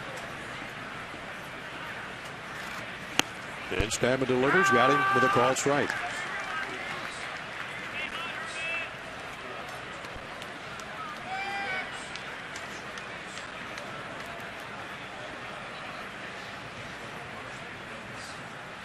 Carnes gave up that home run to Florimone among his 5 base hits. Another bouncer to Rendon. And Herman retired 4-3. You want to send your favorite Nats to the 84th Major League Baseball All-Star Game at Citi Field on July the 16th. Vote early and vote often. Vote Nationals. You can vote online at nationals.com/vote. Wins 4-5-0. The Nats 2-6-1. Craig Stammen's come out of the bullpen, retired the first 2 batters he's faced. Both in ground balls to Anthony Rendon. Now it's Joe Mauer. Well, the 3rd time. Single and a walk for Mauer.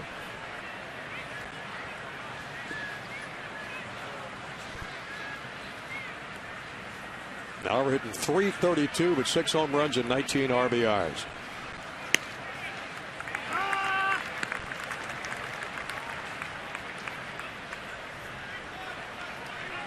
That came in and pitched Saturday against the Twins and got tagged with a loss in that game in 1 inning. 1 hit, 1 run. Couple of walks, couple of strikeouts. Bouncing ball to Desmond at short on the LaRoche. And Stammen gets the job done. 1-2-3, 4th for Minnesota. We go to the bottom of the 4th. 4-2 Twins.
16 daily departures between D.C. and New York. Book now at Amtrak.com. You look at Herman right there, 2 for 3, a 2-run double. Florimon with a big home run to right field, 3rd of the year. And Jason Worth, how about the day he's had? 2 hits in the first game, 2 hits in the second game. This one where the first 2 hits went in game 1, so that scored Roger Bernardino. And then nice piece of hit on an 0-2 count, just throwing the bat head at the ball and a slider down the way. Little extension right there from Jason Worth, who's having a big doubleheader here offensively for the Nats. Kurt Suzuki approves. Davey Johnson checking that card of his. Hoping this game will be win number 168 for him as the Nats skipper. Anthony Rendon, we have seen since he came up how comfortable he's getting at second base, FP. Well, I mean, it never looked like he was uncomfortable, right? I mean, it almost looked like he was a natural second baseman from the second he walked over there. And the bat is definitely playing big time. That pitch is high. 3 balls, no strikes to Rendon.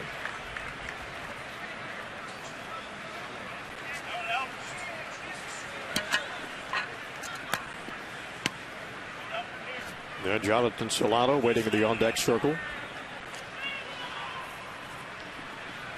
I'm being told they changed the Joe Mauer single and an error in the first inning to a double.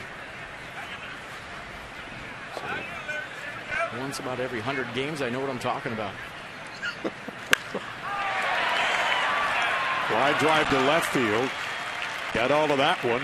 And right in the hands of Josh Willingham. Who's fixing his glove after he made the catch? That's how hard that ball was hit. A shot from Anthony Rendon, but there's one away.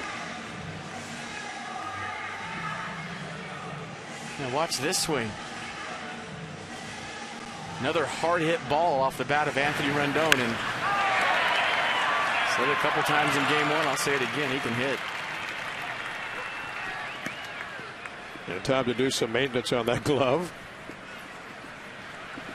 And Solano up for the second time. He got a base hit in the second. 1 of 6 the Nationals have. Trying to make the sweep of the Twins in this day-night doubleheader. And get back up to 500 baseball. Nice breaking ball. In for a strike. 0-2. And Craig Stammen in the on-deck circle.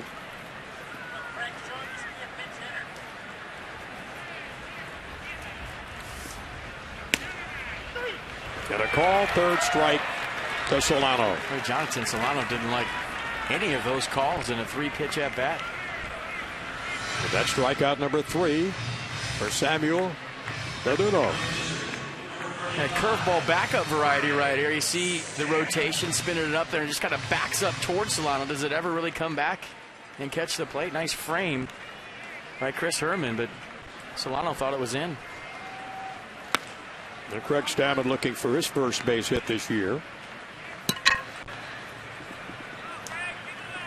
0 for 2. And this is 17th appearance. Bouncing ball. For a moment short. And Verdugo makes quick work of the Nationals here in the 4th. We go to the top of the 5th at Nats Park. 4-2 Twins.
to remind you to smile.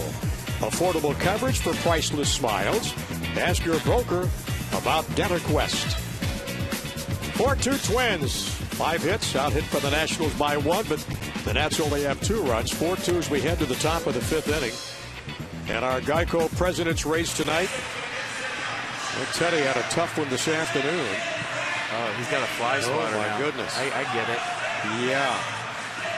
That's not the same guy that got him in the first game, was it? Had to prop him up. Those guys are crazy. And here comes Abe down the stretch. Turning on the Jets and wins again. I don't know if I'd go 10 days without that, to be honest with you. Well,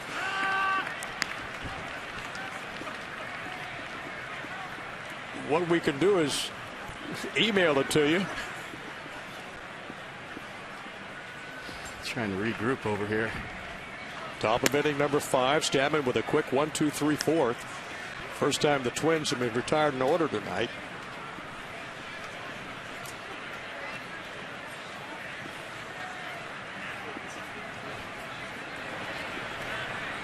You know, this is the second of 2 games. Yeah.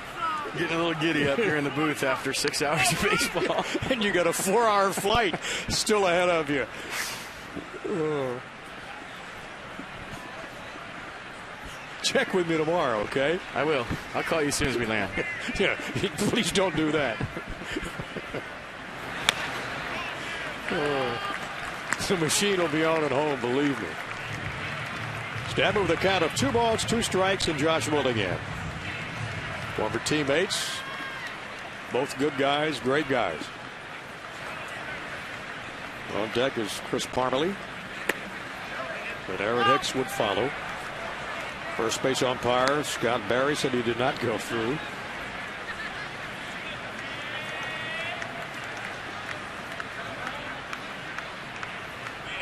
I could email it to you when you're in Detroit. No, I could email it to you in Cleveland, I think. What's that, videos? Yeah. The President's Race. Right. Please do. Out to the short, one-handed grab by Desmond on the first. Nice play by Desi. And retires Willingham to start the 5th inning. Those Stamets faced 4 Twins and retired all 4. Yeah, getting around that baseball, fielding it off the left, throwing it off the right, right over the top. Strong throw right on the money. It's not an easy play. No, it's not. But Ian Desmond just made it look simple. Chris Parmalee flied out his first time up, then lined out his second time up in the 3rd. He's hitting .228 on the year. And takes a strike from Craig Stammen. 93 on the gun. Craig with 10 of his 17 pitches for strikes tonight. Well, in my experiences, Johnny, I mean, you call every game the same. But in my experiences, if you're throwing strikes in the second game of a doubleheader, umpires will look for strikes. So if you establish a strike zone, been a long day for everybody, they're looking to call strikes. And I'm saying not anything unreasonable. I understand. Sure. If you're around the zone, you're going to get the benefit of borderline calls in the second game. And Stammen comes inside, barely missed on that pitch.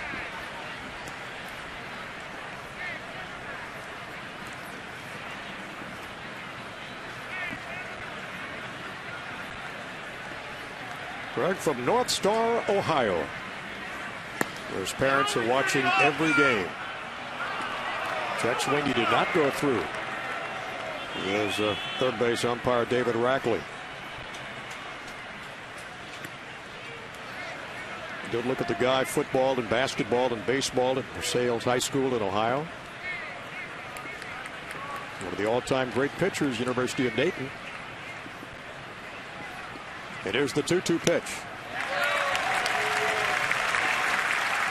Parmalee retired on the strikeout.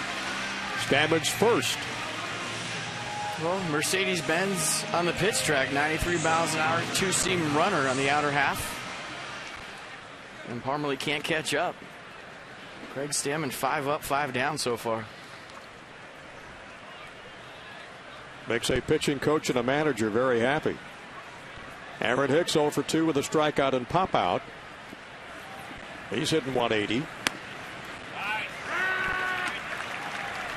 But Craig looks totally different than the last time we saw him, FP.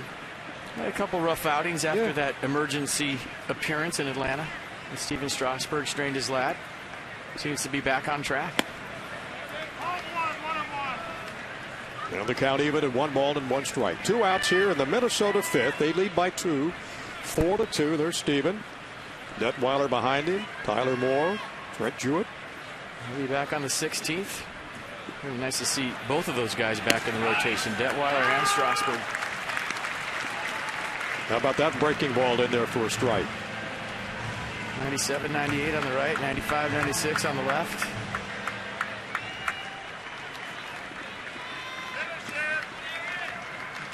It's a couple of arms the Nationals can't wait to get back.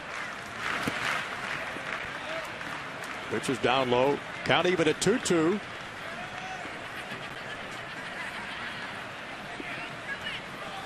Impressive. Dodge inside the numbers. Nats reliever. 66 innings pitched. And the ball has stayed in the park. It's the longest streak in the big leagues. Scammon with a 2-2 delivery. Check swing and it's pulled out. 3 balls, 2 strikes.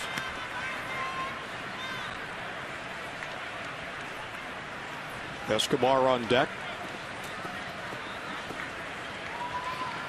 Nats won the first one this afternoon, 7-0. And a brilliant 2-hit, 7-inning performance from Jordan Zimmerman.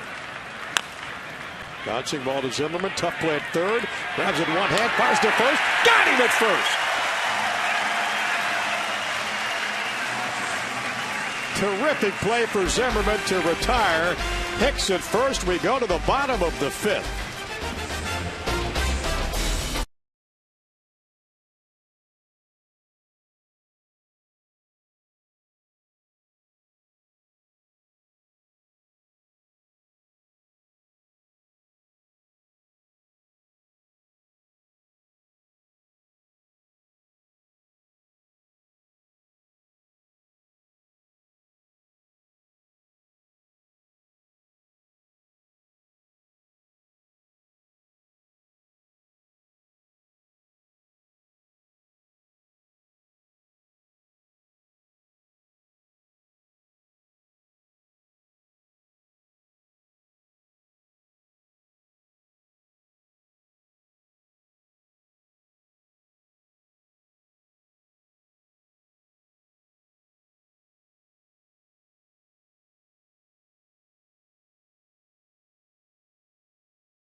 In the small game is Floremont's 2-run homer in the Minnesota 3rd.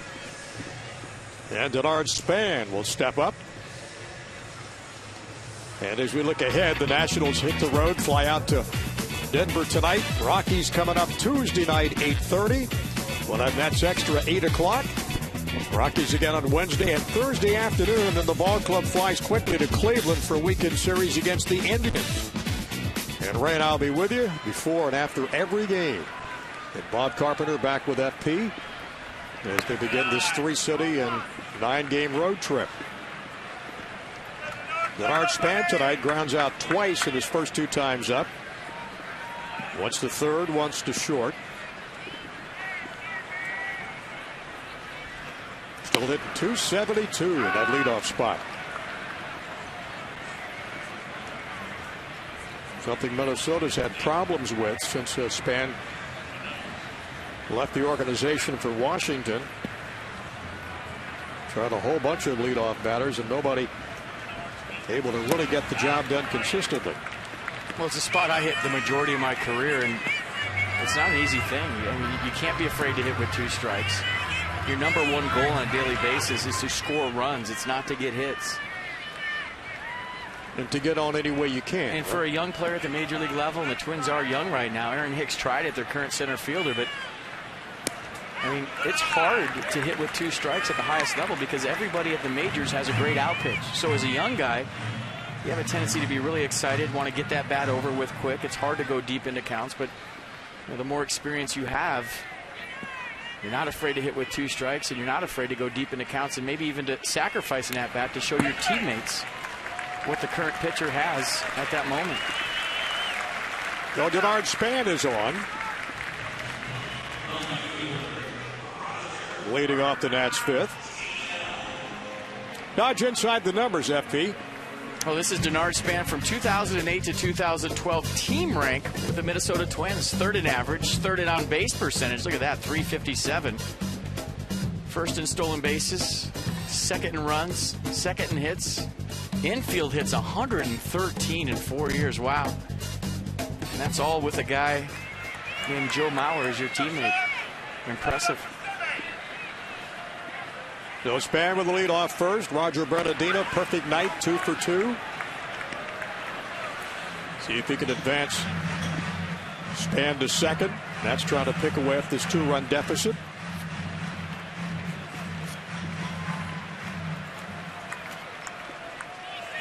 Our little conversation with his former teammate at first.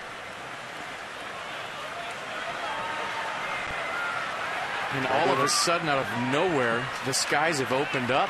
Where'd this come from? Unbelievable. Fans running for the exits right now out of nowhere. A serious downpour has occurred here at Nats Park, and the umpires are pulling everybody off the field. Wow. Yeah. I mean, that was out of nowhere. And the Nats ground crew going to work in a hurry. There's the crew, one of the best in the major leagues, being quickly forced into action without any warning at all. Normally kind of starts off as a sprinkler too, but it really coming down.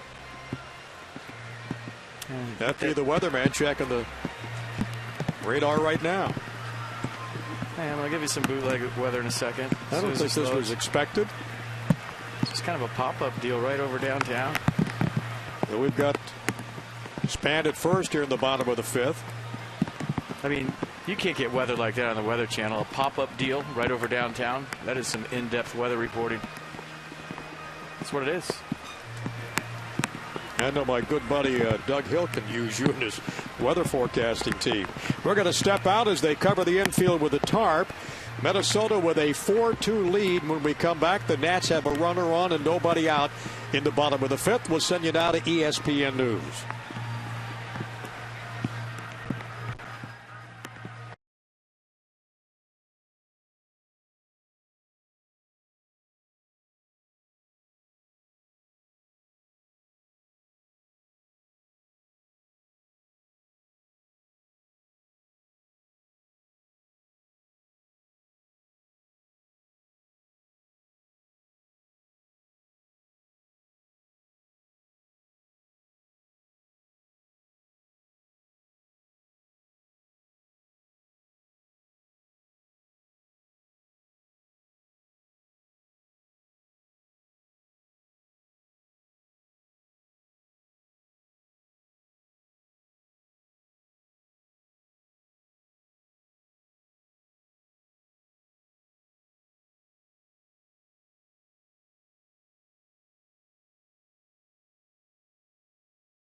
With the fans scurrying for the cover as that rain came in quickly and left just as quickly. It was loud. It was like the waterfalls opened up or something. Everybody was running for their lives.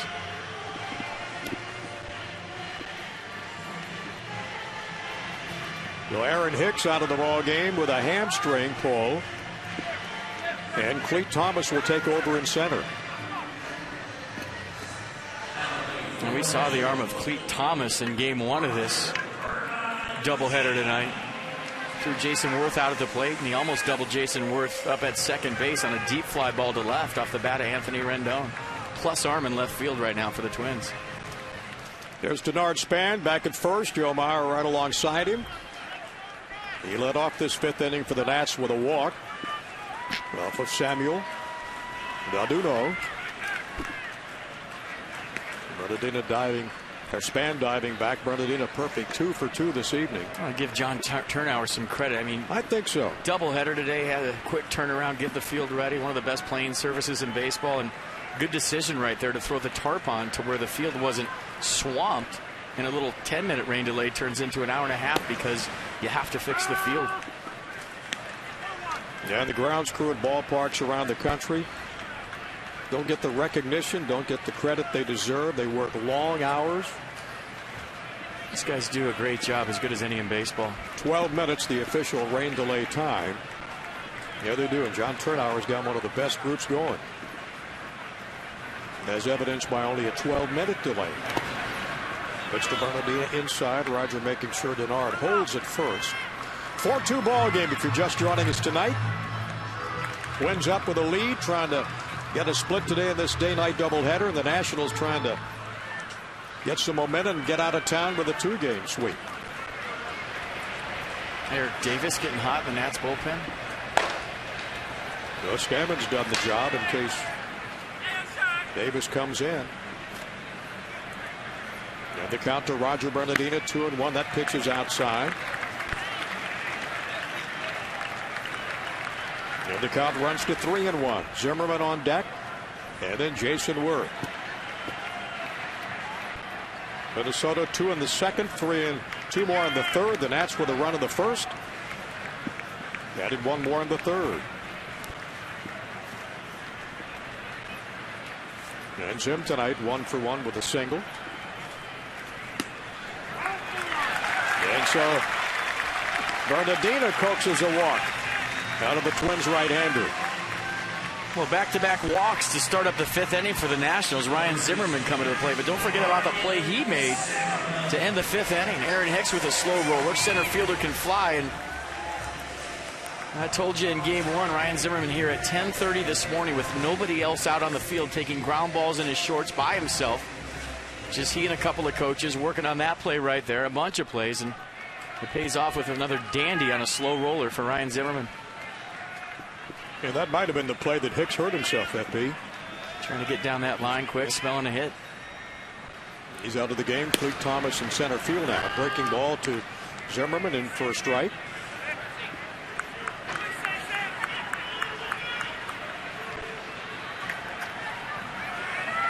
Milwaukee pounding Philadelphia 9-1 today.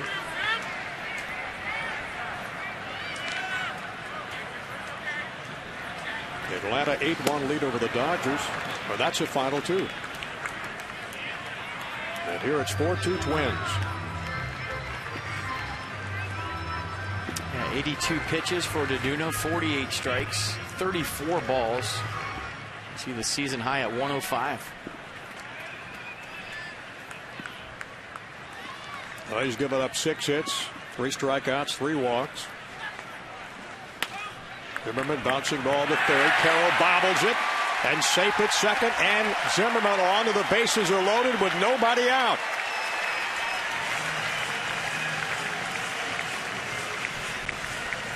Well, uncharacteristic play right here by Jamie Carroll, a guy who's been a solid glove man his whole career wherever you put him. The ball had a little topspin action on it. You see the first bounce right in the dirt, the second bounce in the dirt, and that ball shot on Carroll. And I don't know if it has to do with the fact that the field is wet, but that second hop got on top of Jamie Carroll, handcuffed him. So what had a chance to be a double play and 2 outs and a runner on third turns into bases loaded. Nobody outs here in the 5th for the Nationals.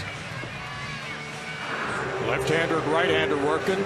Swarzak and Dunsing. Sacks loaded for the Nats. Nobody down in the bottom of the 5th. Line moves to Jason Worth, a guy that's having a big day.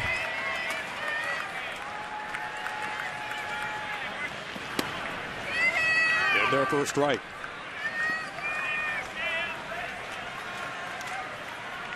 Samuel Deduno in his 4th start of the season. Jason Worth started the day at 248, average up to 271.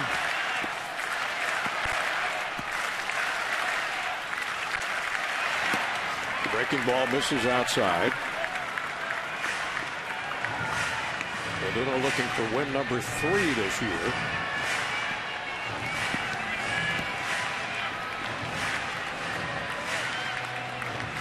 Decision time for Jason Worth. You're looking in right here. You're looking away. The majority of the pitches he's seen tonight on the outer half.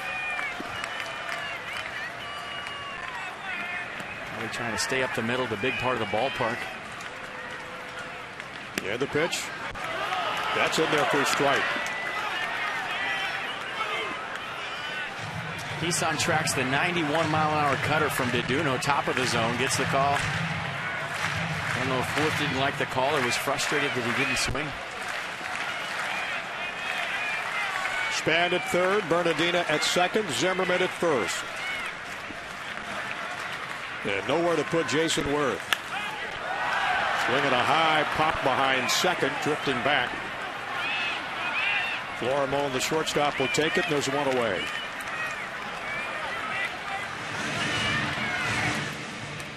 Well, Worth is retired.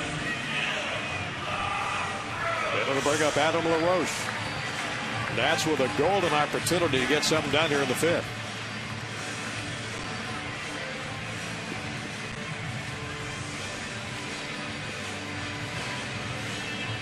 I don't know if this is a stall tactic right now by the Twins to get into their bullpen to get to the left-hander. But Chris Herman with a trip to the mound. Eduardo Escobar talking. I don't see any movement from Ron Gardenhire. I think he's going to stick with his right-hander.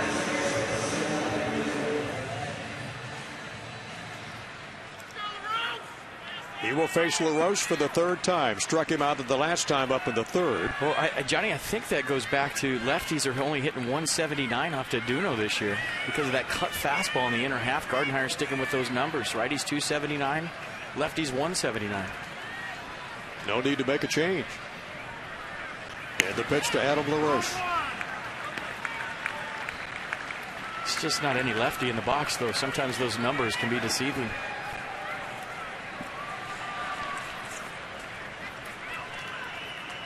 If you're one to look at grand slams, you saw that number, 3 of them in LaRoche's career. It's a high fly to right field. Going back was Parmalee. He's got room and comes in, but that will bring it a run from 3rd. As Span tags up and comes home, and it's a 1-run game.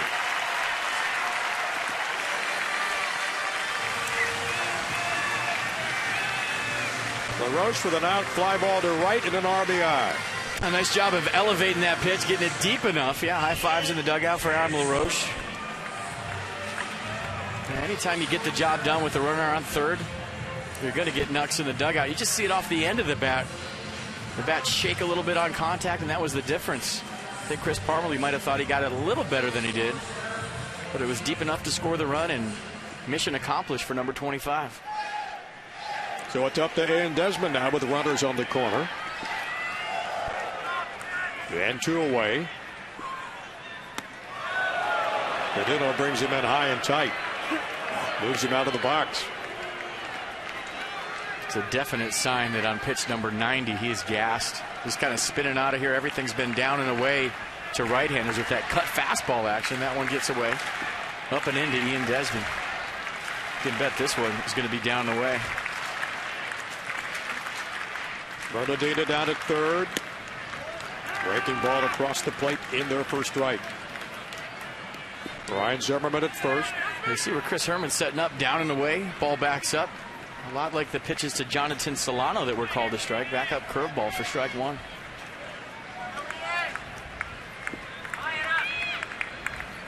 Desi 0 for 2 tonight. That pitch again in close and tight. And it's 2-1. Anthony Rendon on deck. He drove in 3 runs in the first game this afternoon. 0 for 2 with a strikeout line out for Rendon.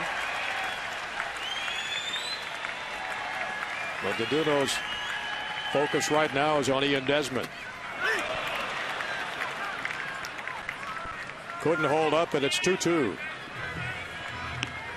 2-1 curveball on the outer half. Desmond looking fastball. You see runners in scoring position. Twins 1 for 5, Nats 2 for 9. Nats were 5 for 10 with runners in scoring position in game 1. That'll help you get a 7-0 shutout. Count even at 2-2, 2 down. And runners at the corners.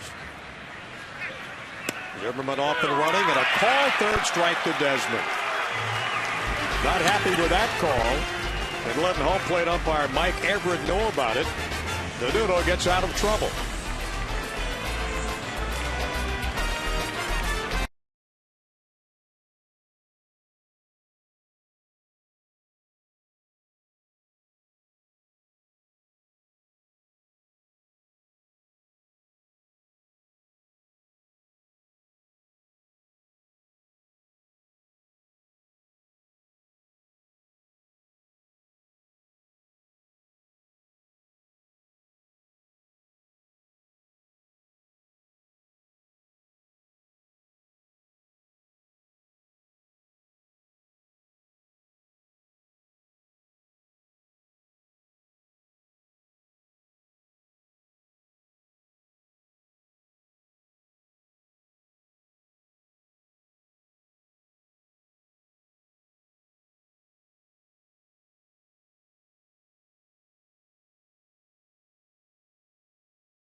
Desmond went, but we watched the replay during the break, and he called this a strike. You watch him rip the pages right here on Ian Desmond, so that's a called third strike. Ian Desmond didn't like it. He thought the ball was up. If you read Desmond's lips on the last shot, he's telling him he thinks it's high. You watch where it crosses right here over his hands. You see the reach right there by Chris Herman. Desmond doesn't like it. He thought it was high, and that was a called third strike. Interesting. Well, that's the third strikeout tonight for Samuel Doduno. Called to the bullpen package by the UPS store. We have logistics. Here comes Eric Davison out of the Nats bullpen, making his 4th appearance of the year. 5 strikeouts to just 1 walk. Opponent's hitting .385 off Davis. And Doduno's night may be over as well because there's work out in the Twins bullpen. Escobar leads off. Florimon with that 2-run homer. He'll follow.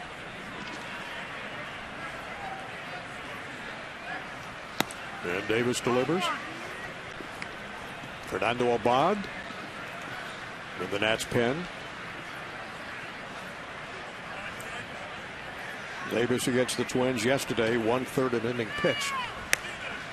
That's in there for a strike. Boy, we talked about second game of a doubleheader, umpires hunting strikes. Right now, that's the case for Mike Everett. He is looking for strikes.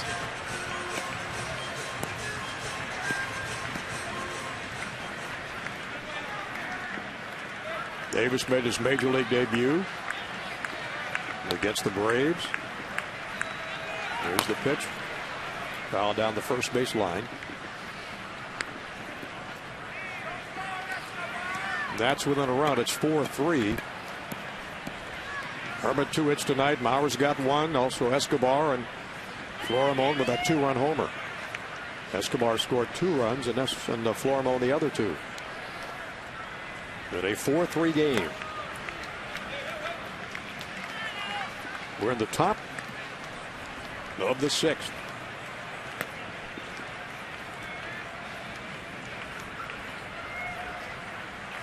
Nats battling to get back to 500. They're 30-31.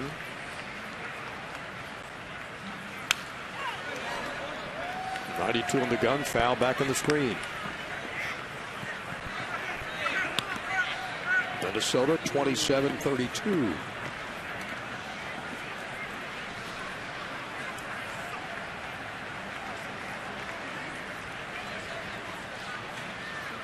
And the 2-2 pitch, foul back out of play.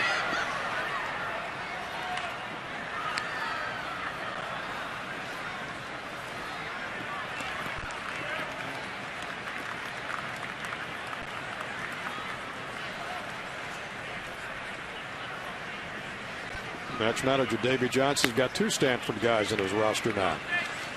On his pitching staff, Davis and Drew Storen.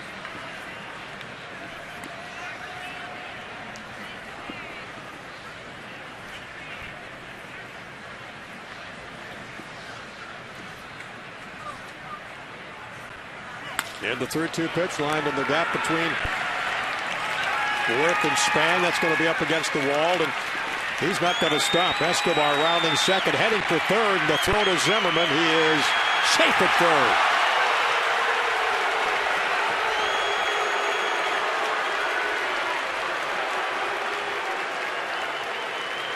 He had no intention of slowing down, rounding second.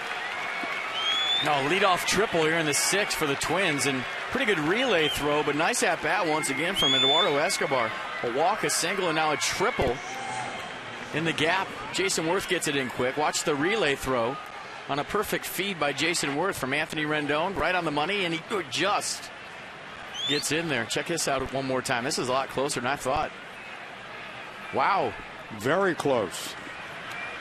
Looked like he slid into the glove, didn't it? It did. And one more angle we're going to show you. Let's check out this last shot. This should tell the story. Throw. Ryan Zimmer did a nice job of not reaching for that ball. For you kids at home, when you reach for the baseball and then reach back to tag a guy, that takes time. He just let the ball come to him, simply put the tag down.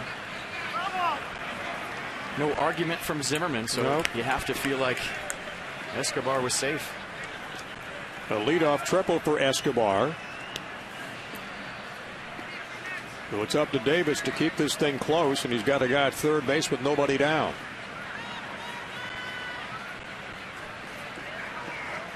And Florimon already with a 2-run home run. I mean, we keep talking about it, but that's not a bad first relay throw from Anthony Rendon, right on the money to Ryan Zimmerman at third. Something that he's never done before. And the 1-2 foul back. Eric Davis got some work to do to get out of this with a runner at third, nobody down. Minnesota with a 1-run lead, 4-3.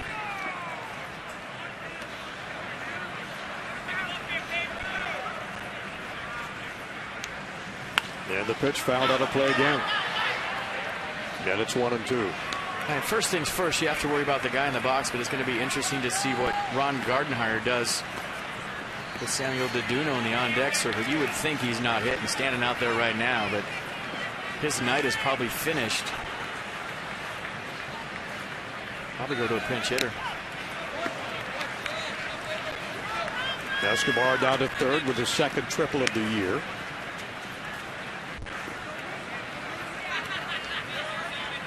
Justin Morneau from the left side. Ryan Doman, a switch hitter.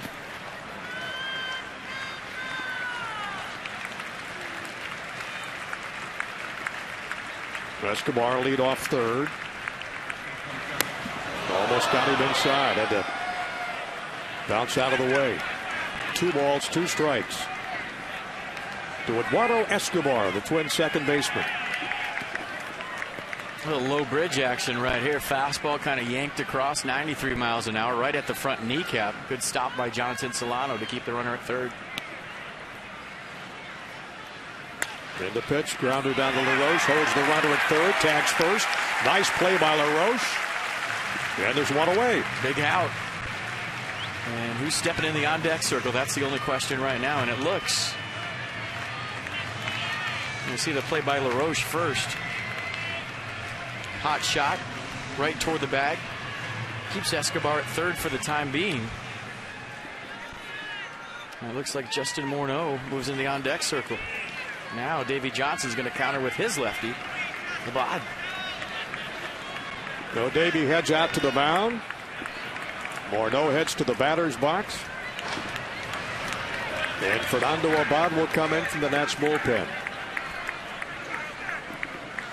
UPS call to the bullpen.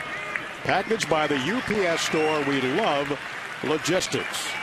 Eric Davis' night is done. It's up to Abad to keep it close.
Twins with a 4-3 lead over the Nationals. As Fernando Abad comes in out of the Nationals bullpen. Ninth appearance for Abad. You see 7 innings pitched. 6 strikeouts to 1 walk. 3-pitch guy, fastball, curveball change. Opponent's hitting 130 against him. Fastball averaging 93 miles an hour. In 7 innings out of the bullpen, he has struck out 6, giving up 1 walk. And he will face Justin Morneau, hitting for Naduno.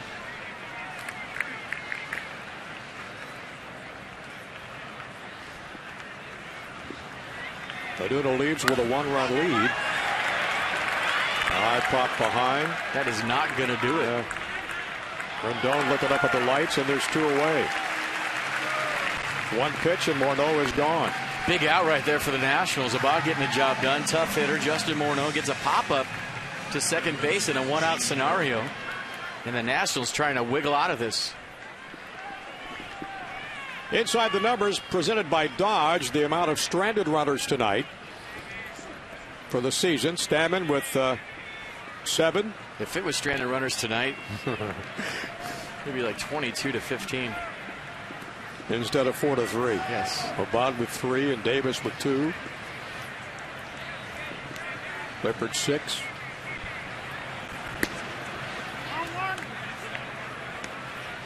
Eric Davis goes 1/3 of an inning, gives up that triple to Escobar. He's still down at third with 2 down. 4-6-1 for Minnesota, 3-6-0 for the Nats.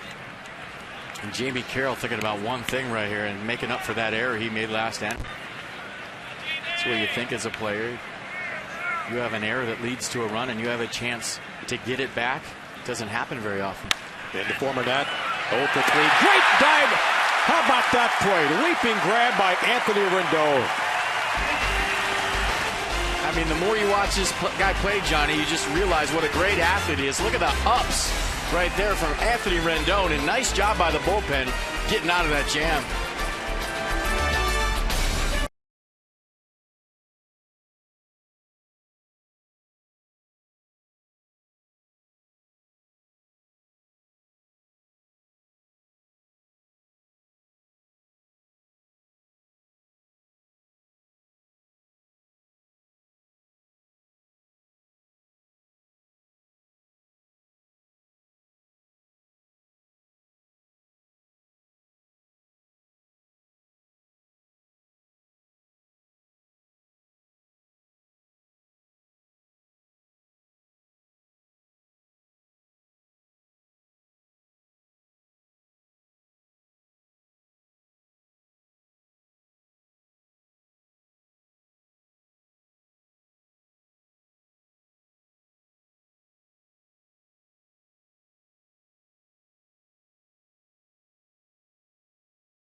Here at Nats Park. That's Live free post-game concert series returns to the park this year. Nats Live lineup includes Thompson Square July 6th. Gavin DeGraw comes in August 31st. And Montgomery Gentry September 21st. For information about tickets and concert dates, go to nationals.com/Nats Live. It was Anthony Swarzak out of the Twins bullpen. Yeah, you see the 37 2/3 innings for Swarzak. That's the most of any Twins reliever. He's a 3-pitch guy, 4-pitch guy. Fastball, slider, curveball change. Fastball averages 90 miles an hour. He likes to lean on that slider. Throws it a lot.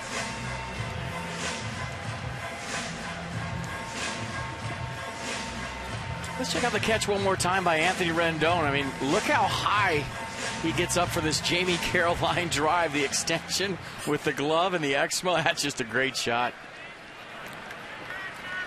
And fitting with a smile and a little pump of the glove from Desmond as he heads to the dugout.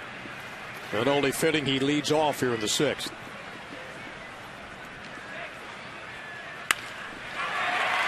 And a base hit to left field off the glove of Florimon. And only fitting that he gets a base hit. Yeah.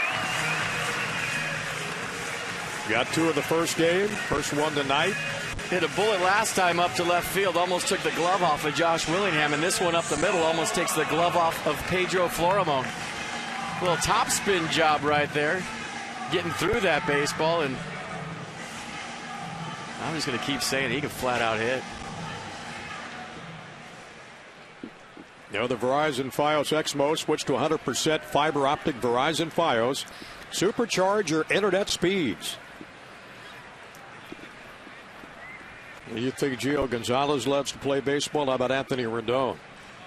I mean, they all love to play baseball, Johnny. It's just guys show it in different ways. Some guys are stoic, but inside, you know, Adam LaRoche loves the game. It's just guys show it in a different way, and it's kind of refreshing. We talked about it a lot with Gio last year to see guys actually showing you outwardly that they're having fun. But this game's not always fun, and it's definitely not easy. Solano tries to drop the bunt to advance. Rendon down to second. Bernardino 2 for 2 tonight. Werth's got a couple of base hits. Rendon's got 1, so is Jonathan Solano. That's pounded out 7 total. Down by a run in the bottom of the 6th inning. 4-3. That's not Eric Davis. He's already pitched. That's Tyler Clippard.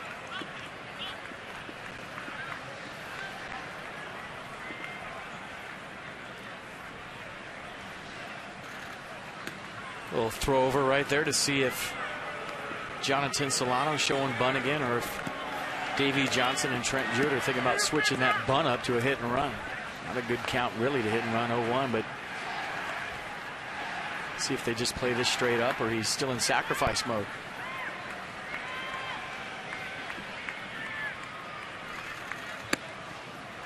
Pulls the bat back. Solano 3 hits and 19 trips to the plate this year. Works the count. And Swarzak at 1-1. Long look down to Trent Jewett at third base, and I wouldn't be surprised if you see a throw over again here by Ron Gardenhire to see what's going on.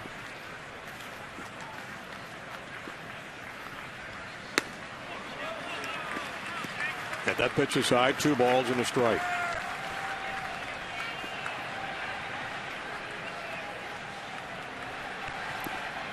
Chad Tracy will step into pinch hit. Tough to put a hit and run on when you don't have a guy that's shown he's throwing strikes on the mound.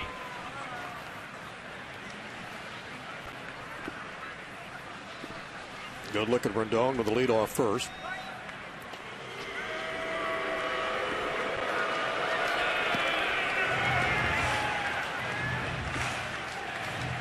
And Rendon's got the speed too, hasn't he, FP? It's a risky play right now in a bunch of different ways, and you saw Solano right there. He was scoring around. He showed bunt. Takes that first strike at the outside corner. Nats are down by 1 with that tying run at first. And the count to Solano 2-2. Hit in the second, struck out in the fourth. Chad Tracy called back to the dugout. Steve Lombardozzi jumps into the on-deck circle.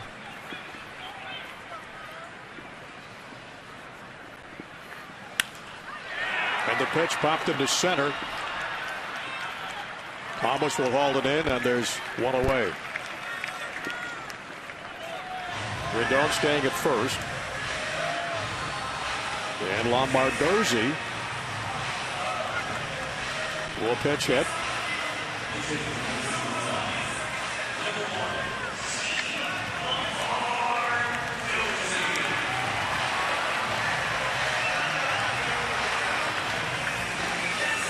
Jokingly asked him the other day, who you're rooting for in this series, talking about Lombardozzi.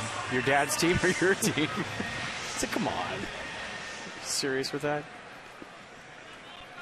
Well, Steve is a pinch hitter, 5 of 16 from the right side.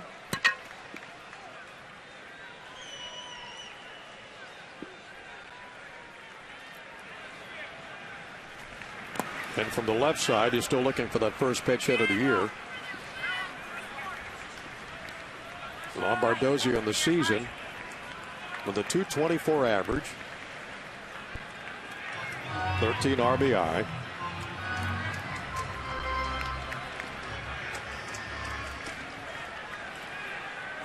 Swarzak with a check. And Rendon at first.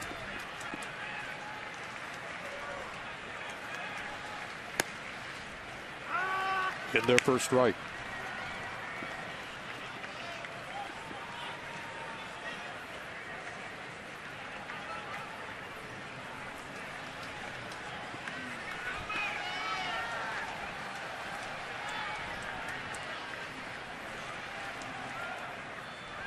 Rendon back to first safely. Johnny, this is where as a player, when you've been playing baseball all day long, you really have to focus. There's a tendency this late when you've been playing baseball for 4+ hours, 5+ hours to let your mind wander. And you will see generally in the second game of a doubleheader, guys start to make mental mistakes, not physical ones. Lombardozzi looks at a pitch outside. Out goes to 2-1, 91 that time from Anthony Swarzak. Swarzak 1-1 with a 3.11 earned run average.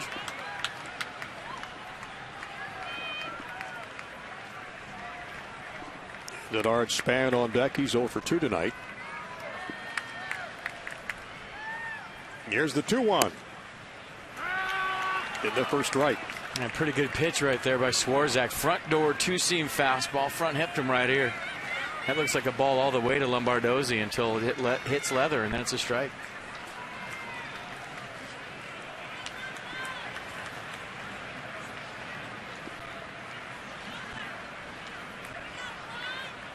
Yeah, the 2-2 pitch. That's low. And that's a big miss right there, because now you have a chance to start the runner in a 3-2 count.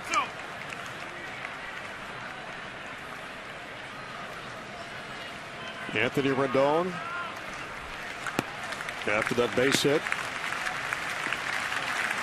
takes the lead off first. Nats down by 1.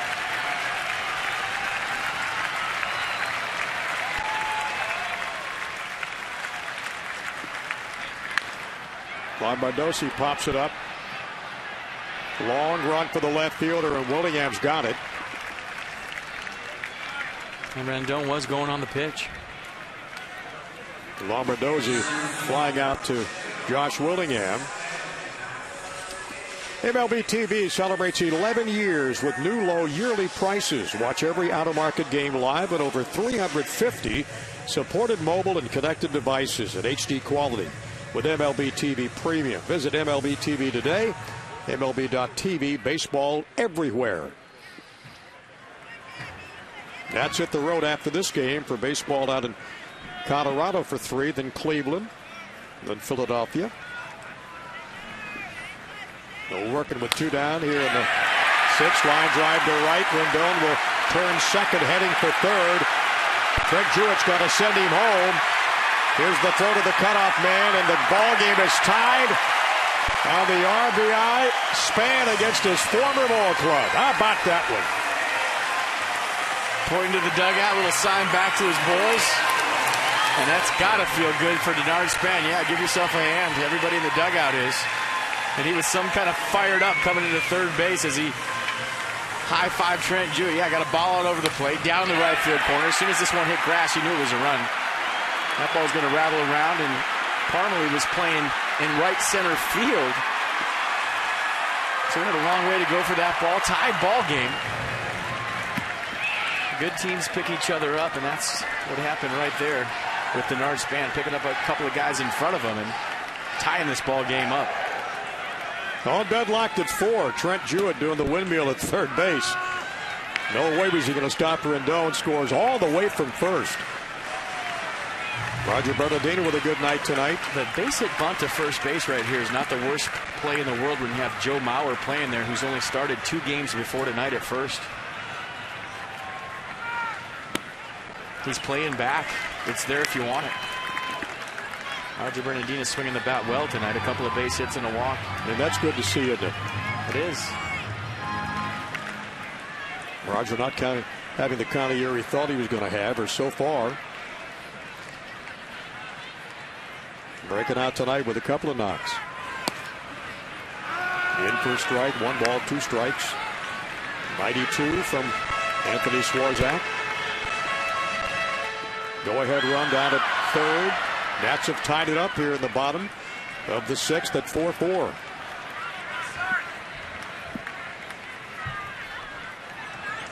Game 1, hero. That pitch inside. This feels so good, Johnny, as a player when you go back, if you're Denard Span and playing against your old team for the first time. There's such a tendency, and we talked about it a lot yesterday, of trying to do too much, show them what they're missing. Obviously, they know you better than anybody, but you want to show them how much better you are now that you're with another team. Sure. Denard Span has come through this whole series. He didn't want to set out that first game this afternoon either. Bernardino looks at a pitch, and the count goes full at 3-2.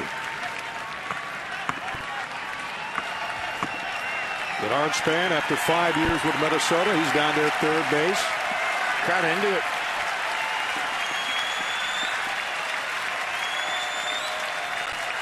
Sharp just looking to make some contact with 2 down.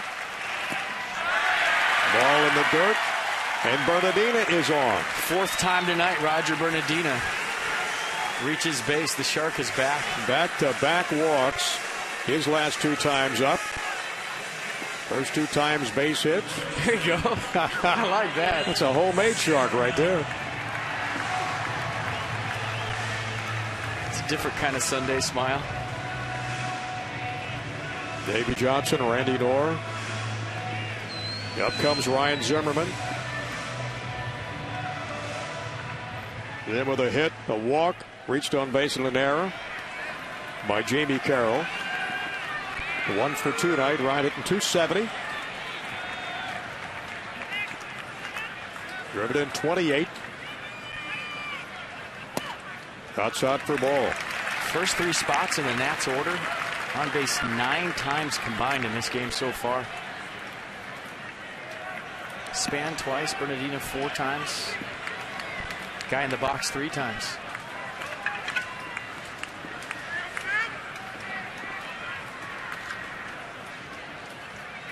And the 1-0 pitch to Zimmerman. That's in there for strike.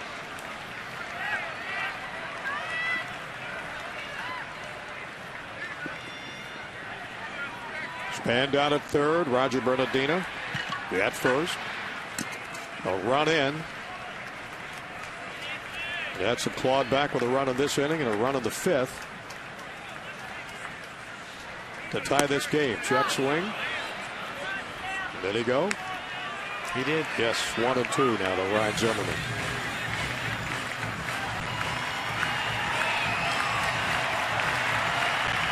Zim really picking it up the last 11 ball games. 11 for his last 45, 3 home runs and 5 RBIs. Swarzak reached the count of 1 and 2.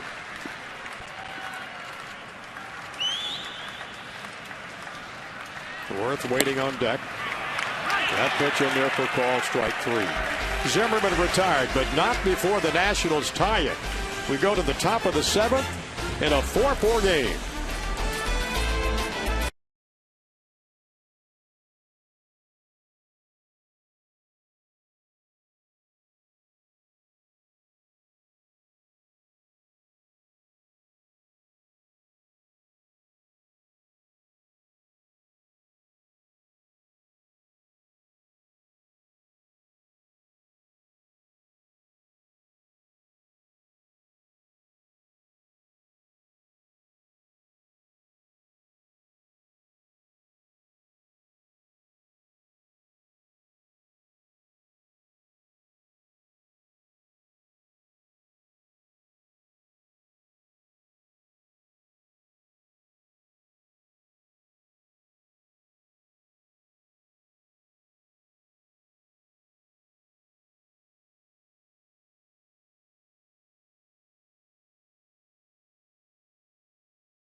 It's 4-4 ball game as we head to top of inning number 7.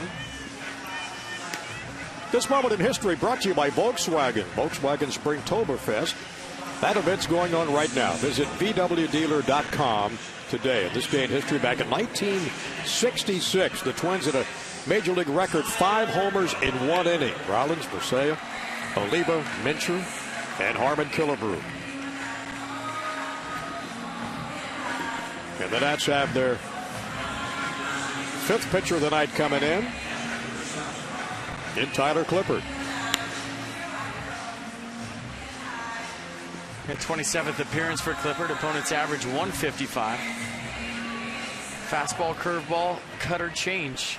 What the Twins are going to see right now from Tyler Clippard.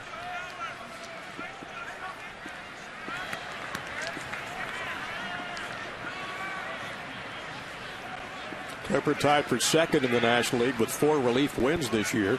He's 4-1. Pitched an inning yesterday against Minnesota with a walk. Didn't give up a base hit. And left-handed batters like Chris Herman hitting only 130 against him.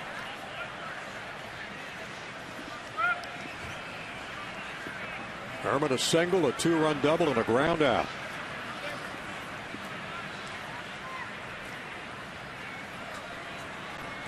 And the 0-1 pitch. Way out in front of that one. Big curveball right there for Clippard. 76 miles an hour. If you're facing Clippard, you're thinking, well, I'm going to get a fastball, probably a changeup, but you don't really think about his third best pitch, the curve. And Joe Mauer on deck for the Twins.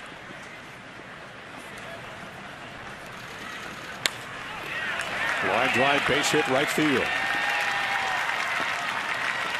Worth quickly up in the Rendon. And Chris Herman, the leadoff hitter, gets on for Minnesota big in the 7th inning. I'll tell you what, he's buying himself a lot more playing time with what he's doing here in Game 2 tonight. Third hit of the night for Herman.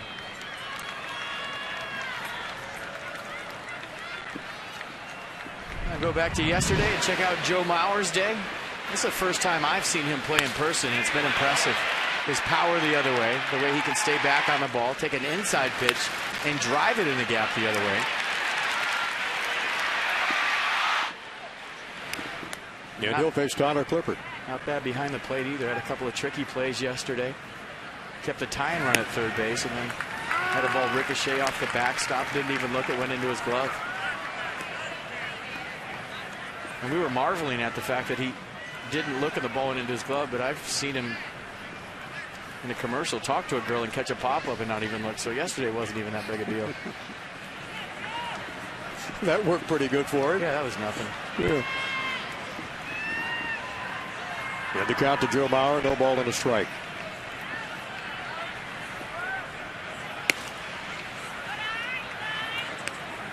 Well, here's the play I'm talking about yesterday. I mean, foul ball, right? Ball's not in play, but watch the ball come back. He just reaches this way, right in the glove like it's nothing. Unbelievable. I guess they made some 11 o'clock highlight reels, didn't it? A little casual grab for Mauer. 1-1 from Clippard. There for strike. Interleague play, a career .326 hitter.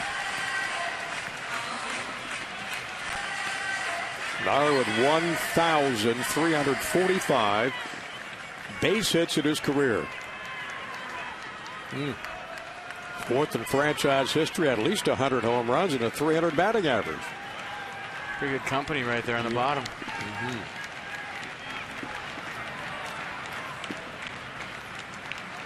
And the 1-2 pitch from Clippard. Just missed inside. Good effort right there on the 93. Tried to run it back. Inside, didn't get the call. Mauer can catch, he can play first, he can play in the outfield. First overall pick back in the 2001 draft.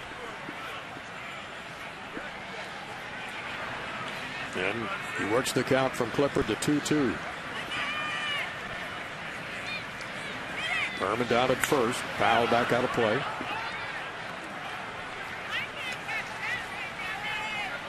Mauer just turned 30 in April. 5-time All-Star, 3 Gold Gloves, 09 MVP. Pretty good resume. And durable, too. Played in all but 2 or 3 games for the Twins this year. Herman the lead off first. Nobody down in the 7th. That's outside for ball 3.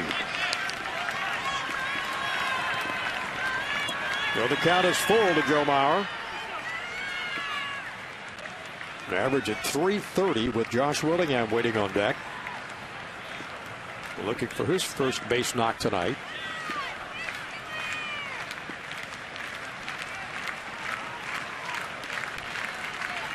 Clippard from the stretch again.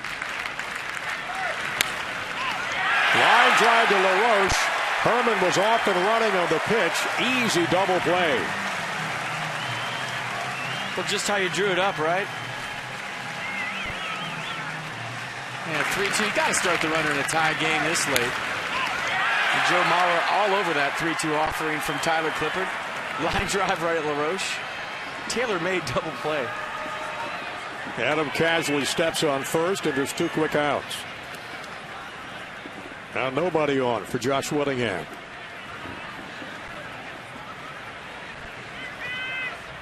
Nats 4-8-0. Twins 4-7-1. But Johnny, that's a good example of why you throw strikes.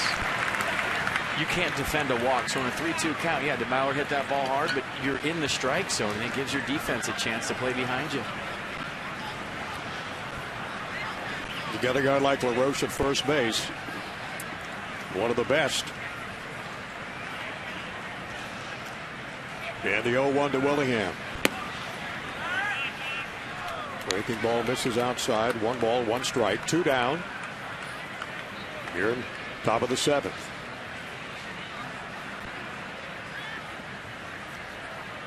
Nathan Karn started tonight the second game of this doubleheader with 3 innings. Hammond came in, faced 6 batters, 6 up, 6 down. That's fouled on a play down to the right. Edward Davis, Fernando Abad kept it close. And Clippard comes in. And we've got a tie ball game.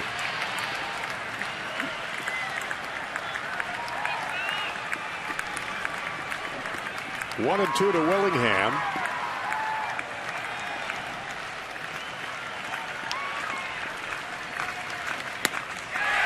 And Clippard strikes him out. We go to the bottom of the 7th for the Nationals. It'll be Worth and LaRoche and Desmond.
Navy Federal Credit Union, 4 million members, 4 million stories.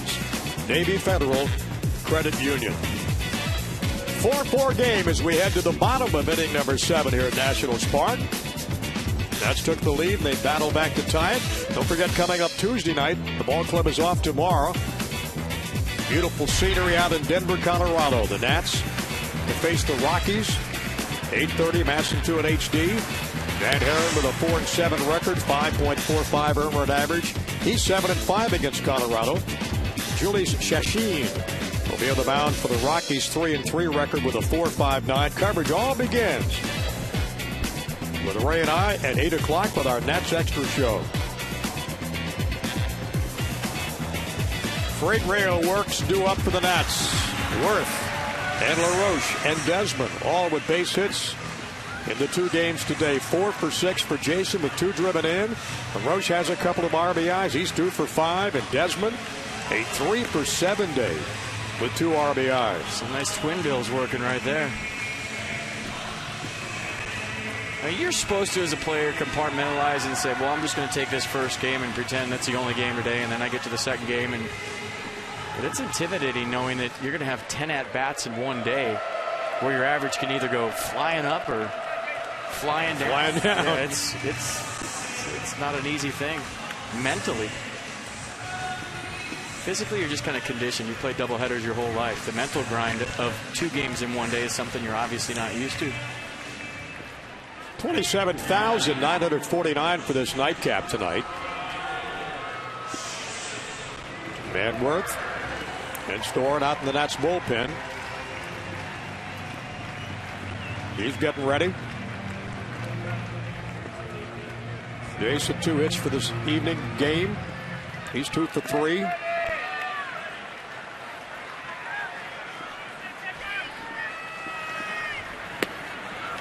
And a swing and a miss from Anthony Swarzak. Ambush mode, betting on a first pitch heater, didn't get it. Swarzak, the second Twins pitcher this evening. Drops one to the outside part of the plate. And quickly gets ahead 0-2.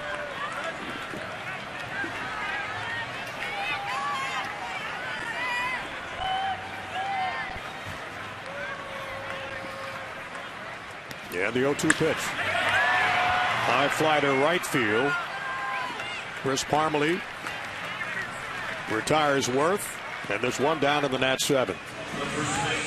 This copyrighted broadcast presented by authority of the Washington Nationals Baseball Club and may not be reproduced or retransmitted in any form. And the accounts and descriptions of this game may not be disseminated without the express written consent of the Washington Nationals. Adam LaRoche trying to keep his 14-game home hitting streak alive. Sack fly to pop out the strikeout.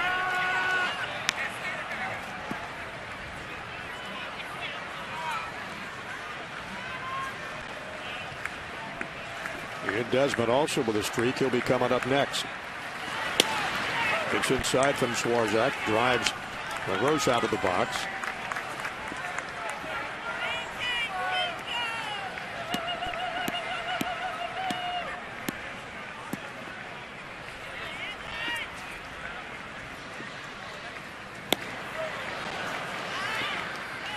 The count 1-2.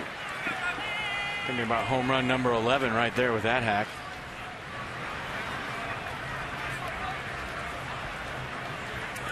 Adam does have one of the runs batted in tonight for the Nats.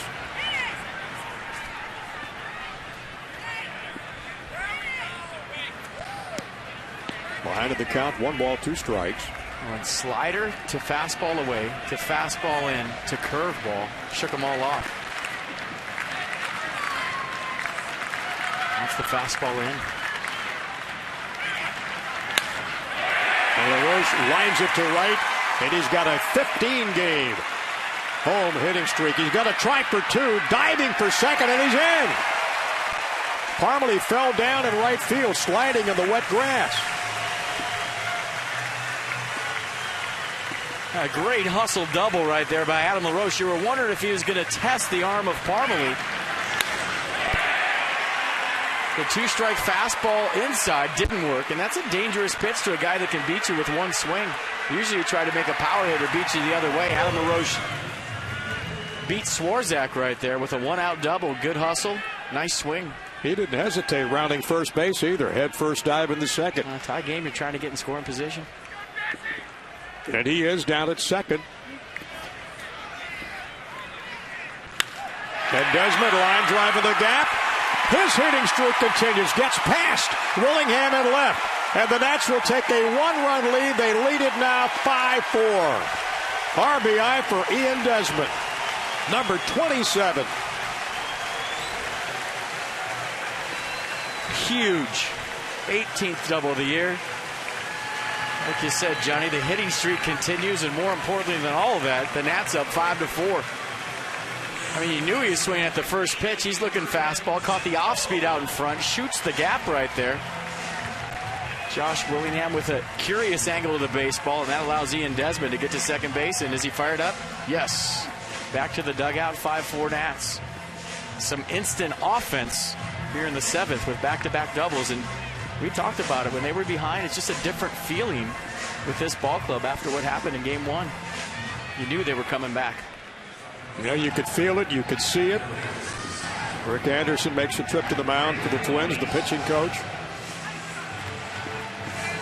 As Brian Dunsing starts to work out in the Twins bullpen. Desmond's hitting streak now at 12. That's a career high. And that's a feeling that this ball club had every single game last season. Anthony Rendon with Desmond in scoring position down at second. 1 run in. And the Nats have a 5-4 lead. Desmond's 18th double and 27th run batted in. So back-to-back hits. Desmond with a double following LaRoche's double. Adams scoring all the way from second in that two-bagger.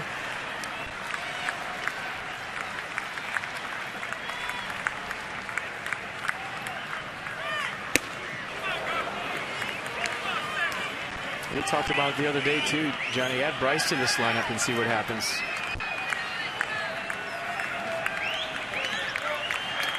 Yeah, you're exactly right.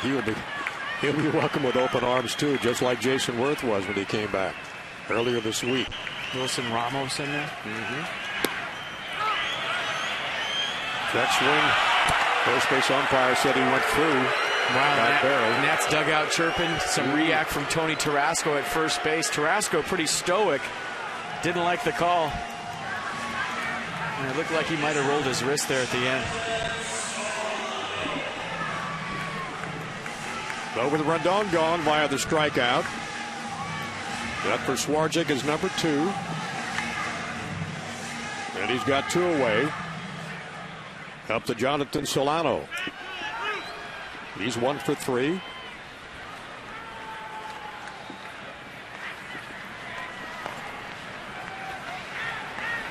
Does he a nice lead off second. Swarzak took a look at Ian Desmond like he thought there'd be a little something going on back there. That was the stank eye to Ian Desmond. You see him look at him that long? And a good cut from Solano. Probably not thrilled about the double. I would think not. Chad Tracy in the on-deck circle. He'll be pinch hitting.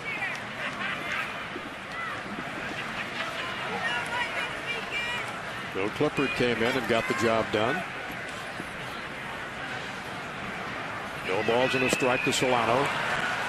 He's behind in the count 0-2.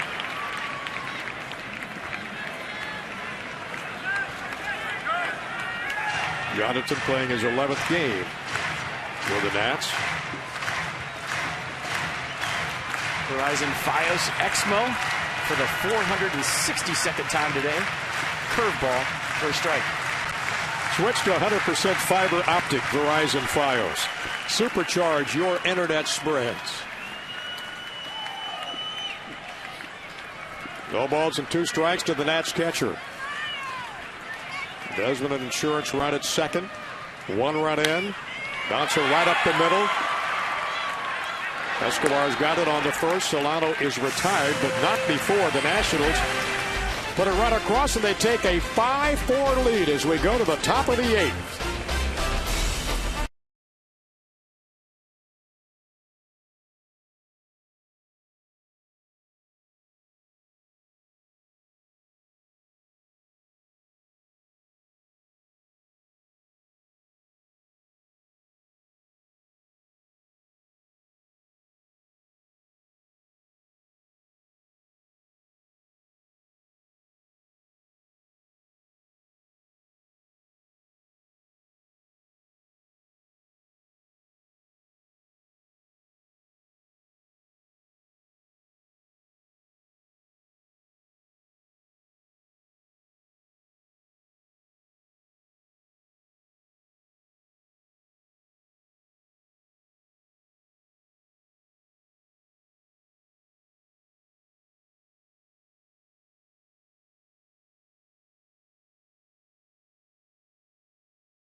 them ahead by one. It's time for your head and shoulders whiff, and we're going to go back to the 7th inning. Tyler Clippard v. Josh Willingham.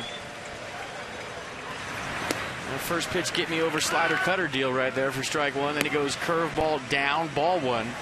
Then fastball 93, paint away to an elevated fastball for strike three. So Tyler Clippard getting the job done once again here for the Nats, and he's going to hand it over to Drew Storm. Ed Storm coming in out of the bullpen, makes his 27th appearance. 26th appearance. 0-1 record, 4.13 earned run average. Yeah, fastball slider change from Storm. Fastball averaging 94 miles an hour this year. Opponents average 305. And that's been going down every outing lately for Drew Storm. And the Twins will send up Chris Parmelee. See what he can do against Drew Storm.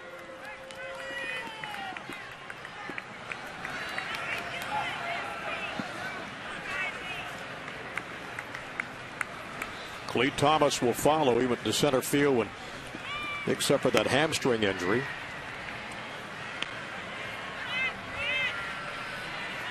One ball, no strikes to Parmelee. He is 0 for 3 this evening. The average of 226. Nats have taken a 1-run lead, 5-4. As we work in the 8th inning. Fouled off down the left field line. Into the seats. And the count's even at 1-1.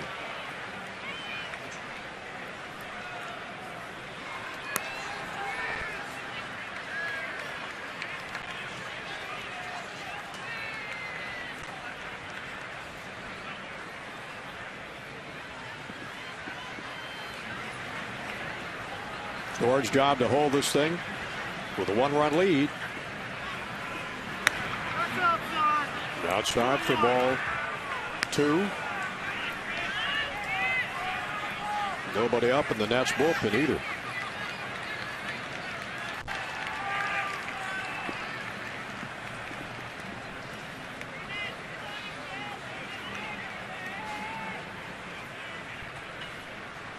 And the 2-1 pitch. Foul back. Count goes to 2-2.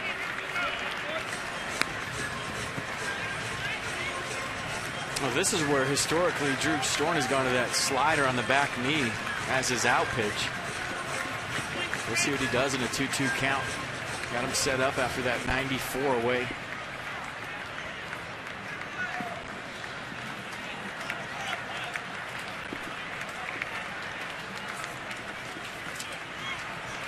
He shook to a changeup right there. 87 changeup.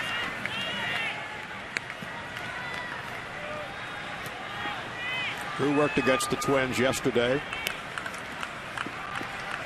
1/3 pitch to one batter.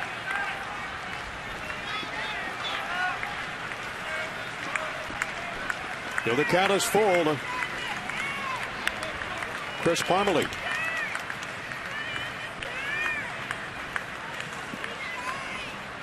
Nobody on, top of the 8th.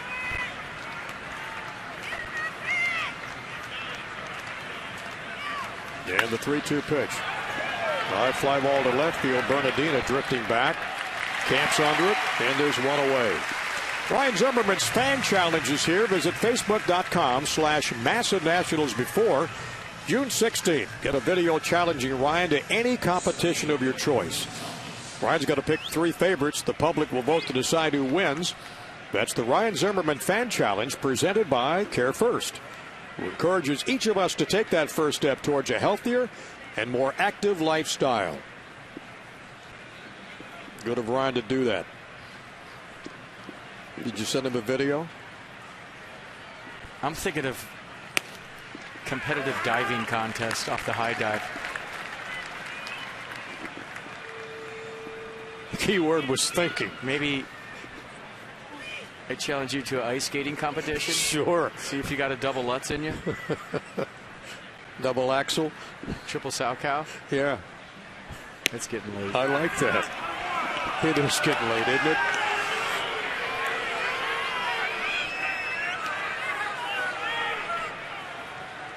That's a 1-1 count to Clete Thomas. Inserted in center field after Hicks pulled a hamstring.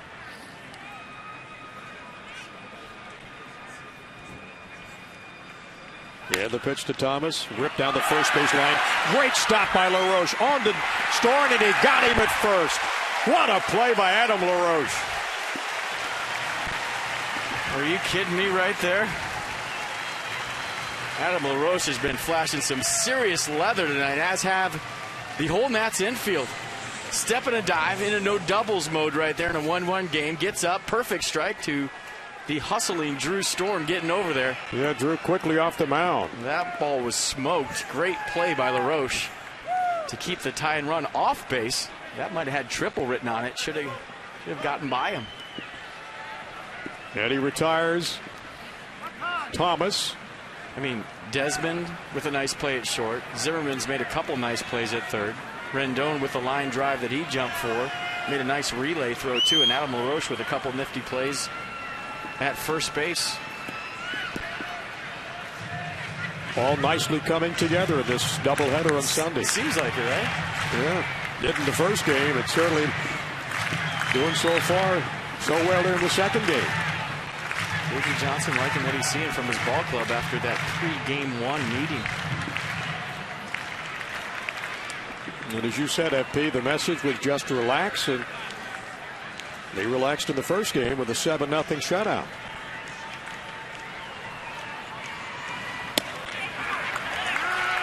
And Storm starts off Escobar with a 92-mile-an-hour pitch in there for strike.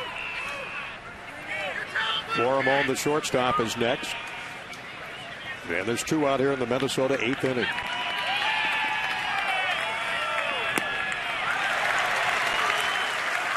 Good slider right there by Storm, 81 miles an hour, right under the hands of Escobar, who's having a big night here tonight for the Twins. Look at this one and the late break.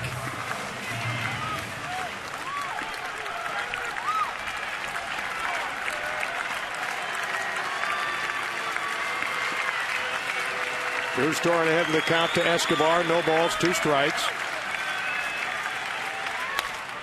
Bouncing ball to Rendon at second.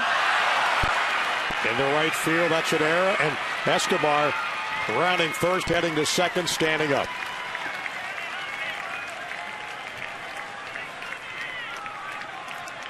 Well, the error on Anthony Rendon allows Escobar to get the second. Well, that's broadcaster's jinx. I'll wear that one. He went in the hole right there, just talking about how good the defense has been all night long. Just a tricky in-between hop. Trying to get over there, get in front of it. And the unfortunate part about it is how far the ball kicked away from Rendon, allowing Escobar the tie and run to get to second base with 2 outs. And a very dangerous Pedro Florimon now will face Drew Storm. We had the 2-run homer in the third. His third of the season. And he's down at second base. Escobar would be the tying run if they can get him across.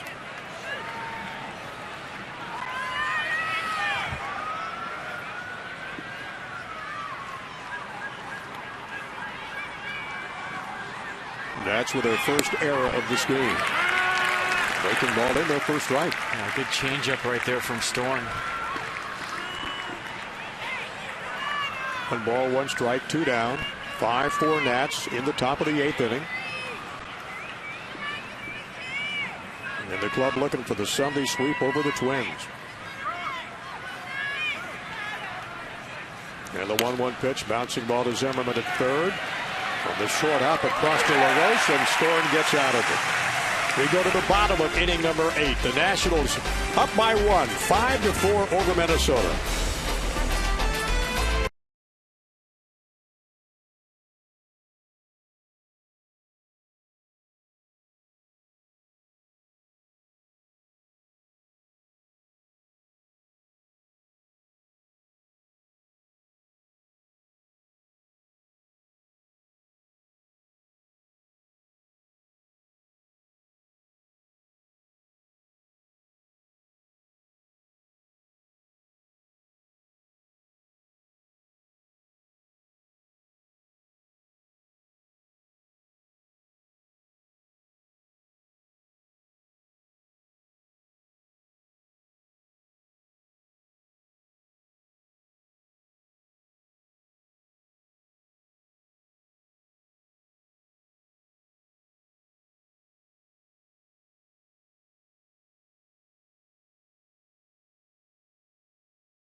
That first inning, that Minnesota jumped on top 4-1. Nats have got 10 hits tonight. Desmond, 12-game hitting streak now with the RBI double.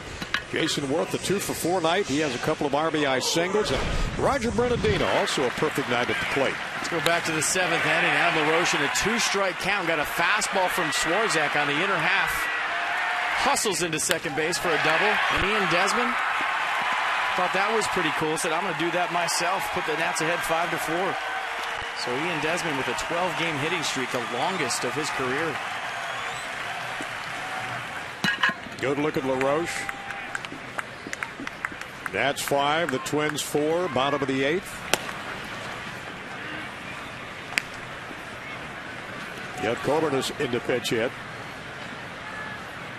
He's 2 for 6 on the year, .333 average.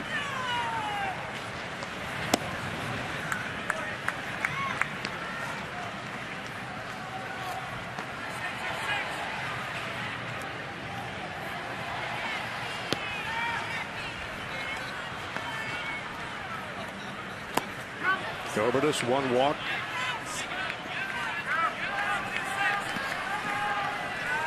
And the count to Jeff is 1 ball, 2 strikes.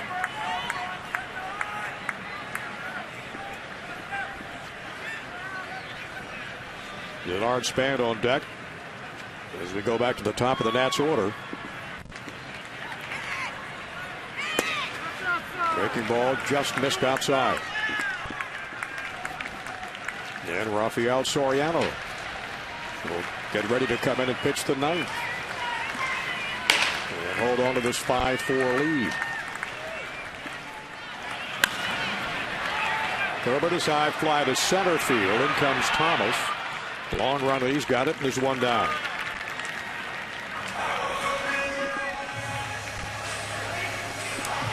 One away here in the 8th inning for the Nats. Lexus dealers in D.C. donating $250 to the Children's National Medical Center for every home run a Nats player hits. And they do a terrific job for the young people.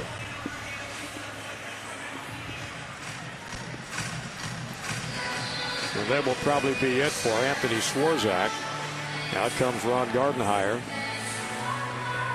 with his team trailing by 1, and Dunsing jogging in from the bullpen. Brian Dunsing about to take the hill for the Twins, and we'll be back with a 5-4 Nationals lead.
Key fact, Jamie Carroll, Luis Ayala are the only active players remaining from the Nats' 2005 opening day roster.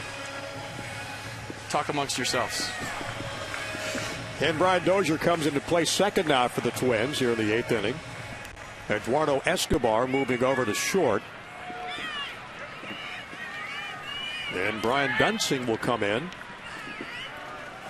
And he'll face Denard Span. Dunsing 0-1 with a 4.03. 4 pitches, fastball, slider, curveball change. And Span with a fly ball to right field, drifting back. Parmalee. And there's 2 down. So Colbert just flies out to center, and Span flies out to right. Denard Span starting to heat up for the Nats. 30th appearance for Dunsing. 17 strikeouts to 9 walks. ERA at 4.03. Opponent's hitting .284 off the Twins lefty. Yeah, good to see the Shark kind of breaking out of it tonight. Been on base all 4 times. 2 singles, 2 runs, 2 walks. And Dunsing delivers and gets him with a called strike. Certain breeds of sharks that like warmer waters. Starting to heat up. It's a reach. Bernardino falls behind to the count. No balls and 2 strikes. Rogers' average trying to get it above that 200 mark. It's up to 188. 2 home runs, 4 RBIs, and he scored 10 times this year. Nats have a 1-run lead, trying for the sweep today. After the Jordan Zimmerman gem of a game this afternoon. 7-0. 2 hits over 7 innings to win number 9 for him.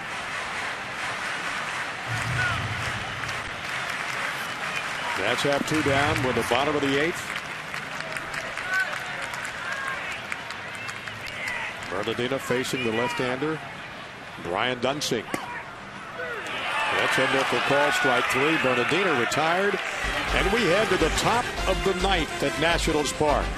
Rafael Soriano coming in. The Nats with a 1-run lead at 5-4.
Toyota dealers want to help children and their families by making a donation of $37 to the Children's Inn at NIH for every strikeout by a Nationals pitcher this season. So 4 tonight for the Case for Kids.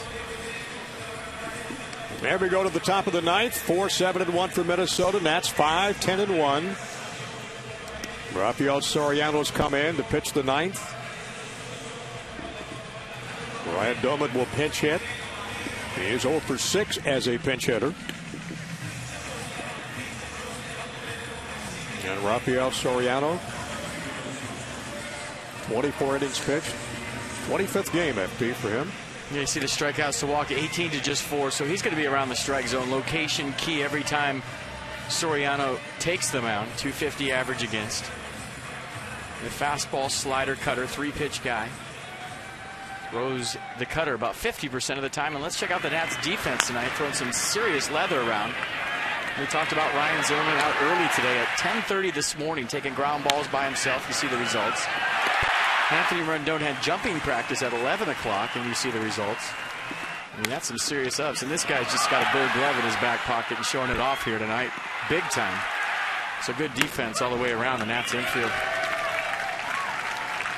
And the Nats 3 outs away from sweeping this day-night twin bill against the Twins. Leading at 5-4, Dozier. 227 average, 1 for 6 in the series. And looking for his first hit as a pinch hitter. And Soriano blows that right past him. Gets ahead, no balls and 2 strikes.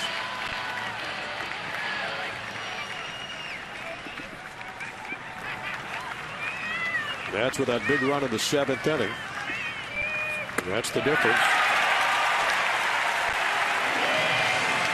And Doman is gone.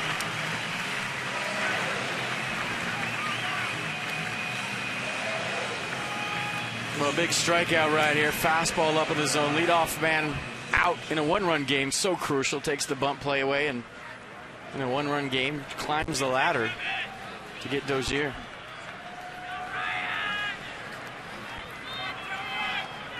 One away here in the top of the 9th. I beg your pardon, that was Dozier who came into play second base. And now it's Doman.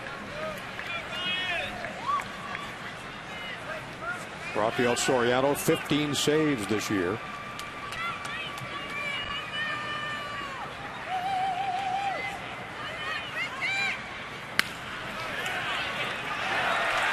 Rush will take it unassisted. 2 up and 2 down. And then that's 1 out away from hitting the 500 mark again.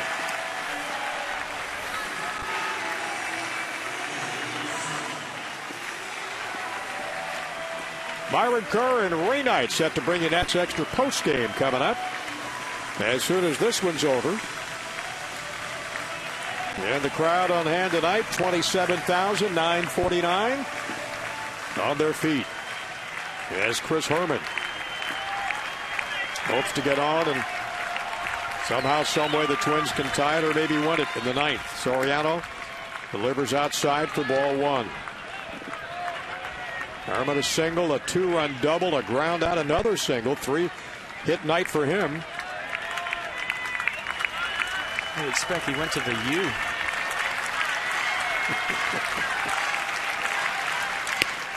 And that's in there for a strike. Soriano with 19 strikeouts this year in his 25th game.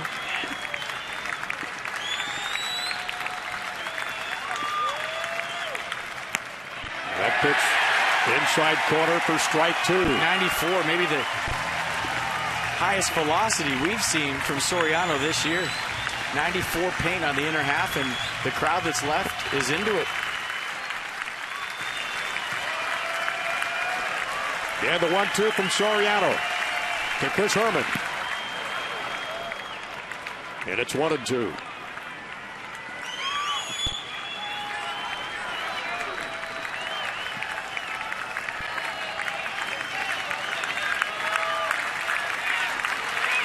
Nationals pushing across that run in the 7th to take the 5-4 lead. They held the Twins scoreless the last 5 innings.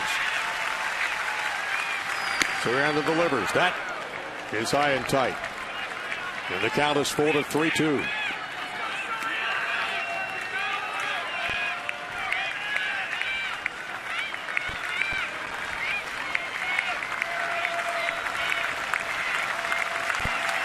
So the club heading off to Colorado after this one tonight. Was an off day. And Soriano lost him. Well, Herman is on. And the Twins hope still alive. Tuesday night, Nats and Rockies on Masson 2 at HD. And Ray Knight and I'll be with you. Nats Extra starting at 8 o'clock, and the first pitch a little after 8:30. Bob will be back with FP. It's been fun working with you. You've done a great job, Johnny. It's been a pleasure, but there's one big out left to get for the Nationals, and there he is. And that's in for a strike to Joe Mauer. Tough out.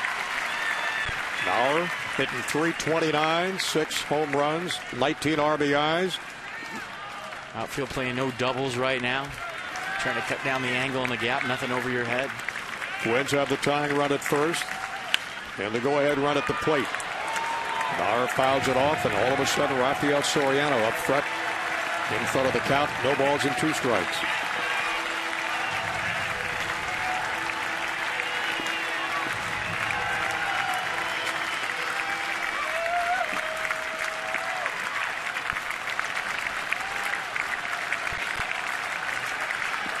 That's 14 hits the first game and 10 tonight. Edwards fouled back, and Bauer stays alive. Oh, I like the pitch selection right there by Soriano. Tried to climb the ladder with a fastball. You see the career numbers against Rafael Soriano, 4 for 7 with a couple of RBIs. You see a guy think about that high fastball. A lot of times guys try to throw one higher the next pitch.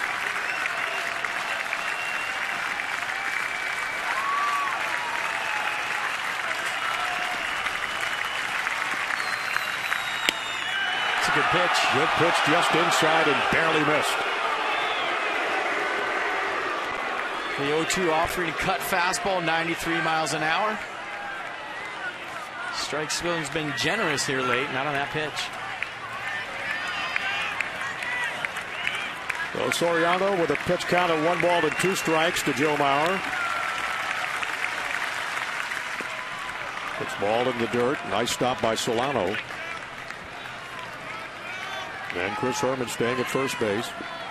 A good block right here by Jonathan to keep this ball in front and to keep Herman at first base. Joe Mauer steps in again. 2 balls, 2 strikes, 2 outs, top of the 9th. Nationals 5, Twins 4. That's looking to take 2 out of 3. Line drive into right field. That's going to be a base hit. Herman rounding second. He'll head to third, and the tying run at third. And the base hit by Joe Mauer.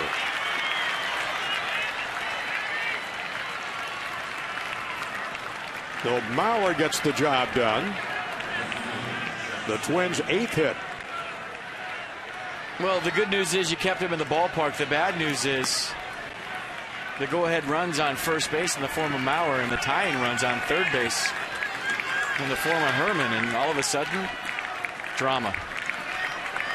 And the former National Josh Willingham with a chance to get it done for the Twins. Rafael Soriano bearing down in the 9th inning. Swing and the first pitch popped up outside of first base. This should do it. LaRoche over. He's got it, and the Nationals take 2. Well, I think after that day, you sweep a doubleheader, everybody should be untucking something right now. The Nationals with a great day. Sweep a doubleheader, and look at everybody untucking right now. Get on the plane, head to Colorado. Nice job. Seems like old times all of a sudden. Well, how great is it to watch that? 7-0 this afternoon. They come back and win it tonight with a comeback win, 5-4. Yes, it's time to celebrate. Nationals win, even up at 500 for the year at 31-31. We'll be back in a moment.